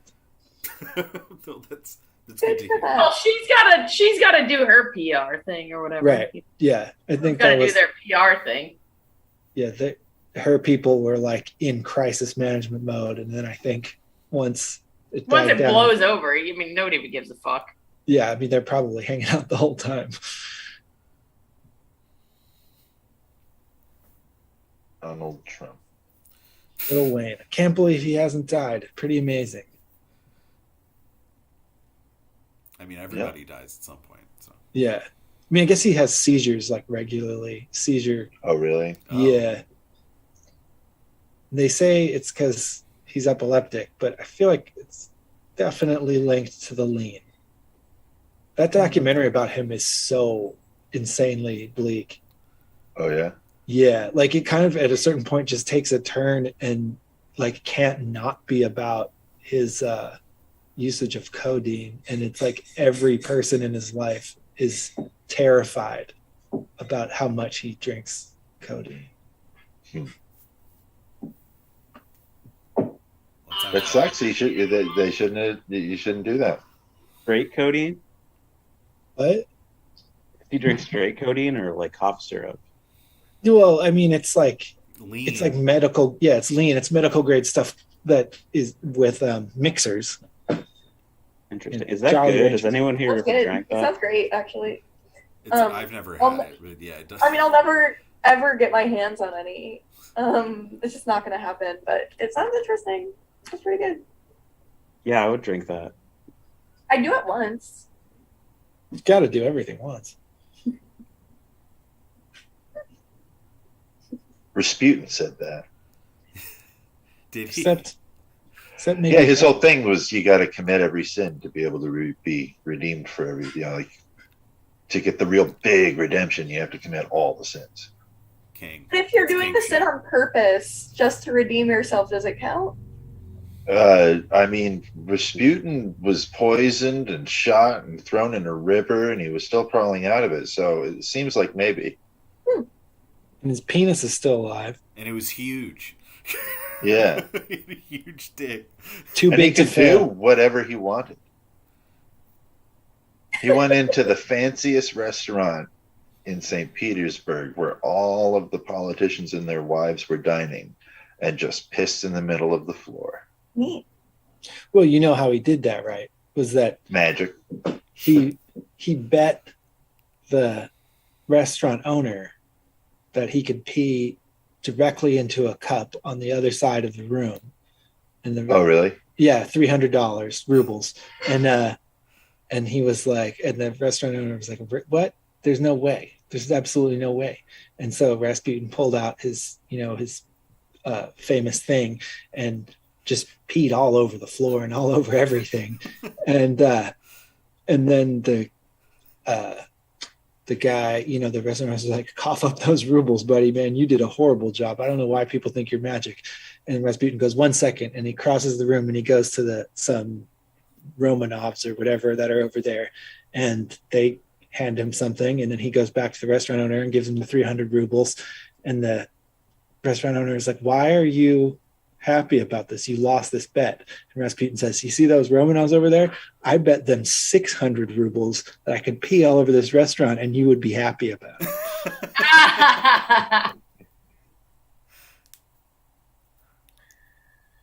Good old Sputy. Good old Sputy. Yeah. Rah rah Rasputin. For some reason, that reminds me of how apparently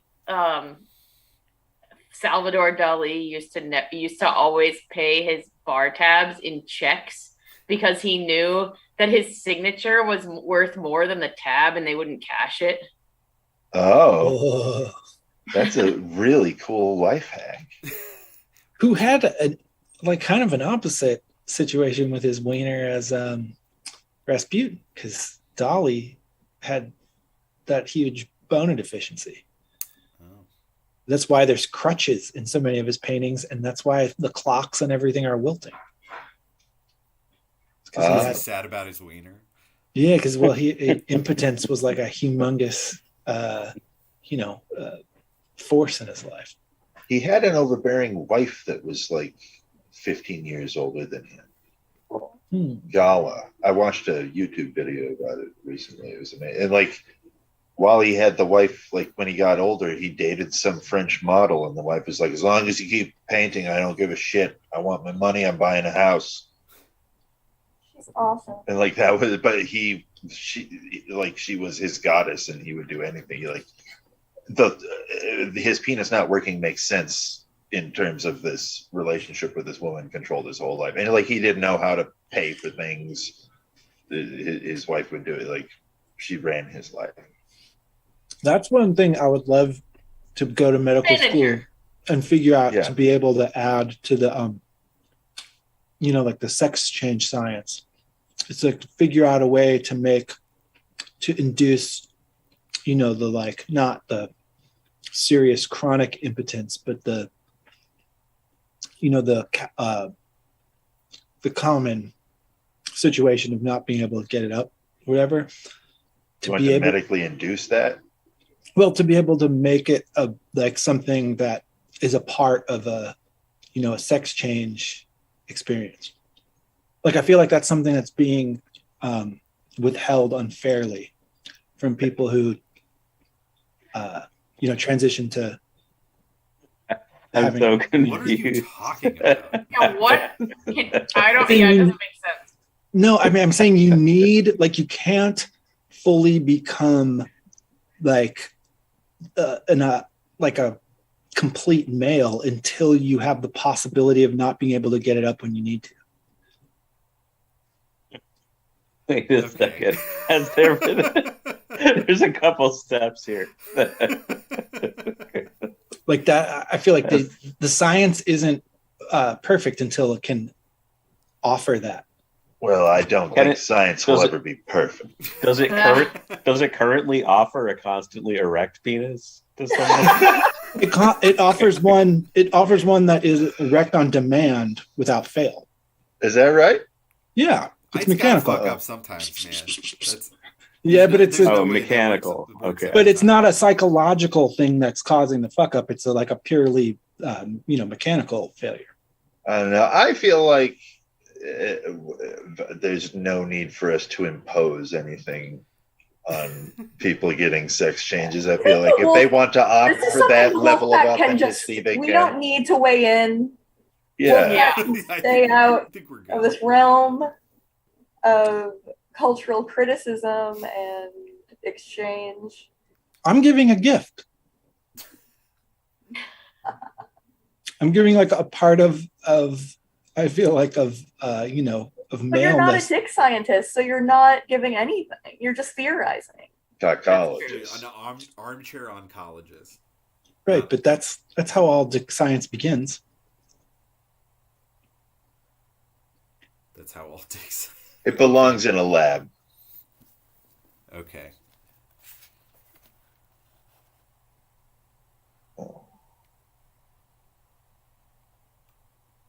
Well, do we have anything else to say about the book?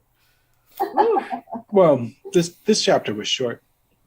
It also doesn't ever really come back to people in the way that the most recent chapters have. Like a lot of the most recent chapters, I feel like have been like an episode of TV where you have Ock and then you have Silk and then you have somebody else and then you go back to Silk. This one is just straight proceeding through the clicks and then ending. Yeah. It feels like a bridge between episodes more than an episode itself. Yeah, it's definitely, I mean, it is like getting people to the next place in a lot of ways. Yeah.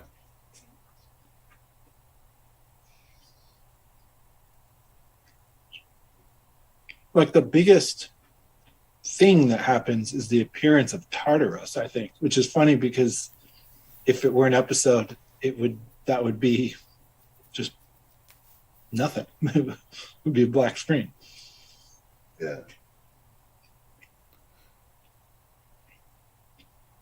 Like if there was a place in this chapter to blow the budget, you'd want it to be on the appearance of this god, but you'd be prevented from doing that by the nature of this god.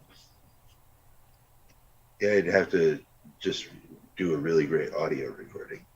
Yeah, that's like, you got to really ball out on your voice actor. Yeah.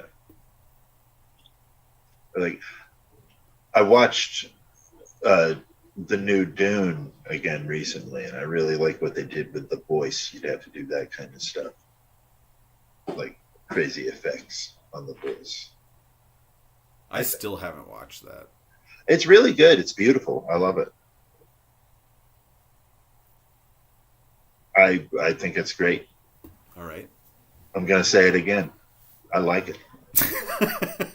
Tell us how you really feel. It's good movie, fun to watch. Good fun to watch. Yeah. What movie? Dune. Oh, The new Dune. the new Dune. Yeah. No Sting? Dune. No thanks. It's got fucking Drax the Destroyer wrestler man in it. Batista. It's got Khal Drogo. I like him. Yeah. He's good. Yeah, man. Doesn't Chalamet kind of ruin stuff for you a little bit? I like that he has. He always seems to have his eyes crossed. You know, I And I don't think like that's Timothy Chalamet, but I do think that it's effective to have like a doofy white boy playing that role. Like He's I a think skinny that little role weenus. is a doofy white boy, rich white boy. Yeah. Yeah. I mean, it kind of works. Like I think if you like it, I don't know. I think it kind of works. Yeah. Makes sense. Yeah. I mean, did any of you guys check out that link I sent to the email thread about when we were going to do this? That was an article about Neom. Oh, yeah. I did. Yeah. I read like half of that. That was actually really good. Yeah. It actually ended up being a really good article. Like the first couple of pages, I was like, this is dumb. Like interesting, but I thought like the angle was dumb. But then as I read it more and more, like I started to, I don't know. The journalist brought me in a little bit. The Clown Prince of Saudi Arabia is trying to build, or has been trying to build, this city called Neom in a part in the desert, and it's like he keeps paying. I mean, because they have infinite money right now. Right. He keeps paying like all of these people from like Hollywood and weird scientists and just sort of like any kind of like interesting person who might possibly have something to contribute to a super futuristic like sci-fi city. But the reports are like people go there and they work for a couple years, and then you come home when you're sick of the project because it's never ever going to get finished, because he's like kind of, you know, doing a Musk thing where he gets an idea, he gets really excited about it, they pour money into it, it's completely doesn't fit with the ideas that are already there, and it's maybe never going to be pulled off. Yeah, and it's not like based on anything except whimsy. Yeah. It's a rich dude who's like, I've got money, I can make it happen. You guys, I drove a Tesla yesterday. How was it? It was fucking weird. My friend got one, and he like made me drive it. Because he's excited about it. He wants. Yeah, they've been waiting for like a year to get it. You know, they put a deposit down like a year ago, and they just got it. Because that's how it goes. Because the company's completely dysfunctional. It's But he's like so excited about it, and I went over there for dinner, and he was like, "Okay, all right, let's go." Like as soon as I got there, he's like, "All right, let's go. Let's drive it around the block or whatever." But it is like it was crazy. It's really they're crazy. It's a crazy. It feels crazy to drive. They're like they're so fast that it feels scary. That's my main report. And then also he made me turn on the thing where it kind of just drives itself. And that's really scary too. I found the whole thing actually like kind of terrifying. Yeah. But it's like scary how fast it is. I mean, like he's like, juice it, man. Just like we were getting on the highway. He's like, juice it, like do it. And I was like, oh, and he's like, do it more. And it's like you're going 70 like immediately. Like it's like a sports car. Yeah. It's like an Azov. It's crazy. They're crazy. It's a crazy thing. I can't believe people drive those. You've seen that famous meme, right? That's about how you can immobilize the self-driving part of the Tesla by putting a salt circle around the car. Yeah. And then there's like a meme that's like, this is proof that they're run by demons. They're powered by demons. Like an Azov. Yeah. There's a demon inside the Tesla. And I know, but the whole time I was driving it, I was like tense like this, and I just felt like scared. I was like, this car is scary. Like, it's too fast. It's too like, such a robot. It really is like a robot. That's sort of the feeling of a lot of driving newer cars in general. Is that they yes. Sort of, you're so isolated from the like road and everything. It just feels like you're piloting something different. Yes, and this is like that on like turbo steroids. It's like so much more than that. It's like yes, and I mean I only drive very slow, very like clunky vehicles. So like every new car I ever drive, even if I drive like a rental car that's like some shitty like Ford Fiesta or something, I feel like, whoa, this car's crazy. But this is like so much more than that it's like in another whole. It's freaky. They're freaky. That's my report.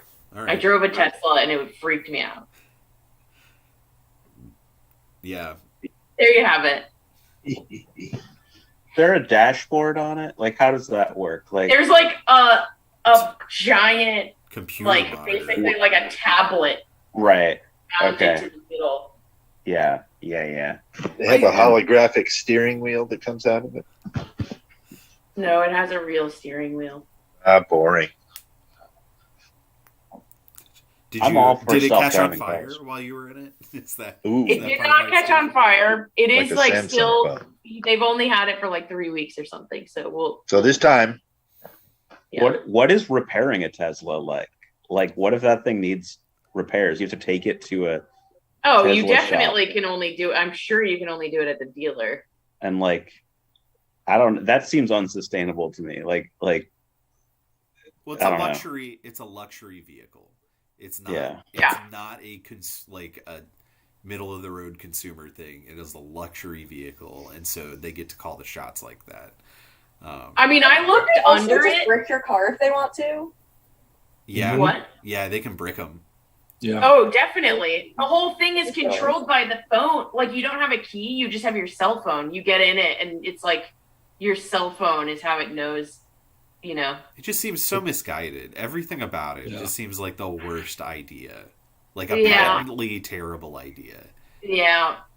Well, that goes back to that article you shared, Ryan, and like something you talked about in this book club a lot, which is just like shitty corporate takes on science fiction, and like you know, like like they're so inspired by sci-fi, and then like just all the worst, like they have tunnel vision. They learned all of the worst lessons. Any of the point. Yeah, exactly. But it's also just, it's all just for rich people. It's just sci-fi for rich people. You know? Like they just read dystopias and they're like, wow, a dystopia, that's so cool. Let's make one of those. What was that Onion headline? Millionaire recreates the torture drum from classic sci-fi story. Don't create the torture drum. That's it. Yeah, 100%. It's like a lot of the common sense stuff too that says like you shouldn't have a car that requires your phone because now there's twice as many things that could break and that could prevent you from being able to use your car. Like that makes sense from a point of view of anyone that isn't selling cars or phones. Like when you're selling cars or phones, you're like, I don't see the problem with that. You just get a better phone. Right. You'll like your better phone anyway. I mean, I guess you can lose your keys. So you can lose your keys, so you can lose your phone.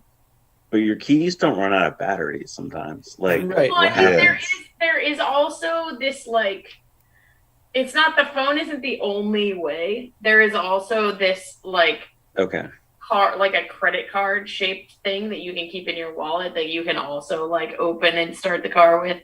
I just don't like. Why isn't it biometric? Just make it biometric. My phone's biometric. Because none of this shit is truly like revolutionary. I mean, with the exception of the fact that it is an electric car that goes like very fast. Yeah. Which is only, you know, that's like, you know, how you get someone like my buddy. It's like, you know, I don't know. I don't need to go that fast. I get like why people think that that's fun, but I find it terrifying. Yeah. But also my car, I have like possibly the lowest horsepower car like in the world. Like my car has not lower than mine. Do you not have a car? I have a Prius C. My car has it's 67. like a golf cart. My car has 67 horsepower. I guarantee it's less than yours. I don't know. I guarantee it. I guarantee it. Well, yours is like an early hybrid, right? Like, yes. Yeah. So it's the Prius C probably is a little more I guarantee it. I bet your car has twice mine. Isn't the reason that Tesla is an electric car that can go so fast because they do things you're not supposed to do, and that's why they catch on fire and stuff? I'm sure that's true. They have that really great thing that's been figured out that like whenever the AI self-driving thing fails, it shuts itself off before any crash, so that it's like designed to be able to do that. So like the ingenuity you think could be put towards making it not crash or fail is actually put towards making it turn off, so that technically they can report that the AI is not engaged when these crashes happen. Yeah. So like the statistics for like how often the self-driving fucks up are completely unhelpful.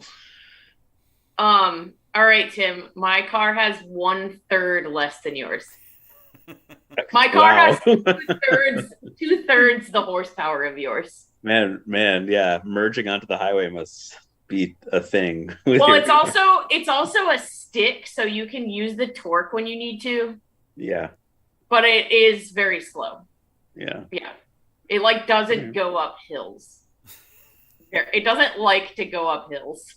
I guess it, I like, don't know. I thought when you go up a hill. I thought you had that mini truck. I do. That thing has more. Okay. Yeah. Okay. But I didn't realize you had another car. Oh, I have the Honda Insight. Oh, the okay. original I never knew that. Yeah. Okay. Gotcha. Yeah. The first hybrid. Yeah. It also gets insane gas mileage. But it has no horsepower. Okay. Who needs the horsepower? I mean, I don't. That's right. Yeah, My buddy with Tesla does. We have cars. Does he? He feels that he does, yeah. He feels that he does. I would like a train. That's what I would like. Yeah. We could have a robust train system, and we just don't. I had a woman scream at me about that for a long time last night at the bar. About how cool trains would be? She's like, we could have a train, but I'm not going to see a train, and my kids aren't going to see a train. Well, we could have one. Have you been to Europe? We could have a train. Who is this? A woman at the bar. Oh, just a woman. Just a screaming woman. Yeah. I wasn't even working. Did you tell her we had the trolley and GM bought it and paved it? Yeah. Well, I told her I was the next episode of my talk show was about trains. One of the saddest things you can look at in the world of Baltimore is the map of the old trolley system. Yeah. Yeah. It's like one of the most depressing things you can look at. Yeah. Yeah. If your next show is about trains, one of the musical numbers should be Big Pun Song. I don't think that's going to be how it goes down, but I'll take that into consideration. I feel like it would add a real clever depth to the program that no one would be expecting. Well, we'll see. I'll listen to it. I mean, I'm just saying any Big Pun Song will do, or Fat Joe. I don't know that I'm confident in my ability to perform those songs well. Not even, I don't want to be a player no more. I'm not I don't a know player, that I just song. crush a lot. I don't know it. I don't know that. Biggest hit. Uh, It was like a huge radio staple for years. Well, I'm going to do the Chattanooga Choo Choo. You know, also- Hell yeah. Similar to Big Pun. There's also, train imagery in some of the good Marilyn Manson songs. Oh. Because Well, there's so many songs that have good train imagery, and so I'm trying to stick to songs that are really about trains. Yeah, because otherwise I don't know how to pick. There's so many great songs. There are a lot of songs about trains too. Yeah, there are a lot of songs about trains. Yeah. There are a lot of good contemporary songs about trains, though. No. Probably. One of the big themes of my show is about how trains are about the majesty of the past and the hope for the future, but the train is never today. Yeah. Not here, at least. It's true. When I went to Dublin, I was like, holy shit, this rules. They really figured out the whole train situation. It's very impressive. Was telling someone last night about the time that I went to Germany and flew back into New York, and it's like I started my day on the German metro and I ended my day on the New York subway and was like, this is such a shithole, and this is like our and that's the best one we got, and this is our best version. Yeah. And it sucks. And I was on this platform, the train platform, with these Germans, and they had their suitcases and they were just like, how do you know when the train is coming? There's no thing that tells you when the train is coming, and you're like, no, you just have to wait. It could be literally any time. There's no way to know. We just feel it in the soles of our feet. You just sit and you wait around and you just wait for the train. The San Francisco train is pretty it's the BART, yeah. Yeah, it's pretty good. Yeah, they got the clocks. They also got a wide reach. I mean, I lived in Oakland for a year with no car, and I worked on the other side of the bay, and it was really easy to do. I mean, I was 22. Yeah, the BART, the L in Chicago. Oh yeah, the Chicago train's really good. In Boston, but Boston sucks so bad that it shouldn't count. Yeah, no, it doesn't. I'm deeply anti-Boston. I don't know. Yeah, me too. All right, thinking people are down with Boston and Providence. That's controversial. That's a hot take. Yeah, well, I don't. Providence. Those people are mean and mad. Mm. It's It's an interesting situation there. Is Providence a mean town? Now I'm thinking about it. I'm like, maybe it is. I have found that they are very mean and mad.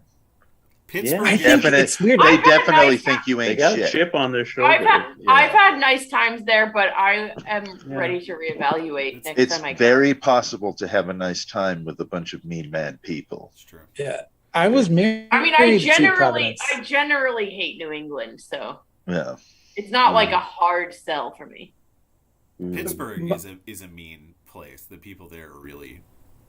Oh, I haven't had that experience. I fucking love Pittsburgh. Pittsburgh is. I like Pittsburgh. But Pittsburgh is a beautiful city. Rough. Yeah, and everybody that I know some very nice people there, but also a lot of people are just they're just not very nice. I mean, I guess they are kind of like tough. Most Yeah, of the they're hard. That's what I was blacksmiths going to know say. are Is from they're hard, but Pittsburgh. they have a sense of humor. Yeah, that's true. Not They're like dwarves. They're fucking dwarves. Like it is not fair to compare Pittsburgh to Boston. Oh yeah, Boston is way worse. Because also, like, there's one thing about like hard Scrabble shit where you're like, you know, fucking working in the steel mill, and that's like where you come from, and then there's like fucking Boston shit that's not that. Then there's Boston shit. It's just Boston. Pittsburgh gave us I Andy really Warhol. think Boston gave is us Louis my favorite C.K. place like on earth. I can't. There's like nowhere I hate more than Boston. Wow. Ugh. Boston. It is like a pretty baffling place. Ugh. Ugh. The only other place that is so manifest. Up. You good? You there? We lost. No. Okay. Now we Never mind. lost him. Well. Oh, I'm here. But if Oh. this is how we find out that the internet is slowly going down, and we're this is the last we'll ever be using technology ever in the rest of our lives. Wow. Ryan, you just glitched out. We didn't catch the punchline of whatever you were trying to say. I was just talking about how cursed Boston was. It is, yeah, it's a cursed place. And DC, I feel like it's the only other place that. Right. Yeah, Boston and Oh, DC. he's glitching out because he's talking shit on DC. Yeah. Oh yeah, the DC people are like, yeah, they're editing him out. But we already told everyone we love the CIA. That's Yeah, sponsored by the CIA. Really, like, let us have that. See, we love the government. The CIA is the only people who can accurately choose who should run any given country. That's right. Yeah, And of course. Yep, Yeah. Yep. I trust them implicitly. Yeah. They have good taste in these kind of things. The Yeah. CIA is the hope for the future. God bless the Isn't CIA. their boy Buttigieg going to be the Biden sub? Oh yeah, Kinship We'll of see. I mean, yeah, Buttigieg. I would love to see that guy. Rise of Buttigieg. I mean, you he's can't had get the aeroplanes working. Yeah, he's had a horrible tenure with his little dinky job that he got for dropping out of the race. Well, and he did that whole No. I'm going to tell the airplanes what they're going to do. And then he went into a little room and he came out and he's like, listen, this is how I need you to play into the airplane scam. Yeah, he came out with advice on like how to deal with your canceled flight. Like, he's like, you can call them, and a lot of times if you call and you stay at it, they'll give you your refund. Well, he explained how to evaluate whether you should take a refund or take airline miles, because the airplane's whole scam is that they've created this currency of airline miles. Like flying people from point A to point B doesn't make money for them at all anymore. Their money is made in weird credit deals for airline miles. They have their own little mini banks that they've created, which is unconstitutional, and we should storm them and seize all of their assets. You mean if we be patriots, we should seize their airline miles. That'll get them. We'll get their made up money, their fiat currency. But it's a crazy thing. Like they got loans at the beginning of pandemic because they put up their airline miles programs as collateral, which are worth millions and millions of dollars. It's They're funny bad. too how the trains, like trains are clearly magic, because what is the one super well functioning train system in like ideal train system in our country is the Acela corridor, right? Which is like exclusively the transportation of like movers and shakers between DC and New York and Boston. Like they keep that for like that is necessary, and they keep that for themselves. But if they let us have it, we might be as powerful as them. Right. I guess. I mean, yeah, there is like a slavery in car reality for sure. I think one of the funniest things about how Atlas Shrugged has aged is that it is the libertarian fantasy about trains, and it's just like not how things panned out. Yeah. I mean, yeah, whatever. I don't want to start talking about libertarianism. It's 1:00, so I don't want to start into it. It's 10 after 1. Too late. We're going to be here all day if we bring up libertarians. Yeah. No, I'm also kind of tired of talking about libertarianism. It's so come boring on. and stupid. It is boring. Yeah. Anyway. Okay, well, I guess that's it. Are we gonna ever meet again, you guys? Let's meet next week. Next week? Not next week. Oh, all right. I can't. I'm gonna be camping next week. When are you not going to camp? 2 weeks. 2 weeks. 2 weeks. Dos weeks. And we can do it here if you guys want to. That'd be fun. Yeah. My house is like kind of a normal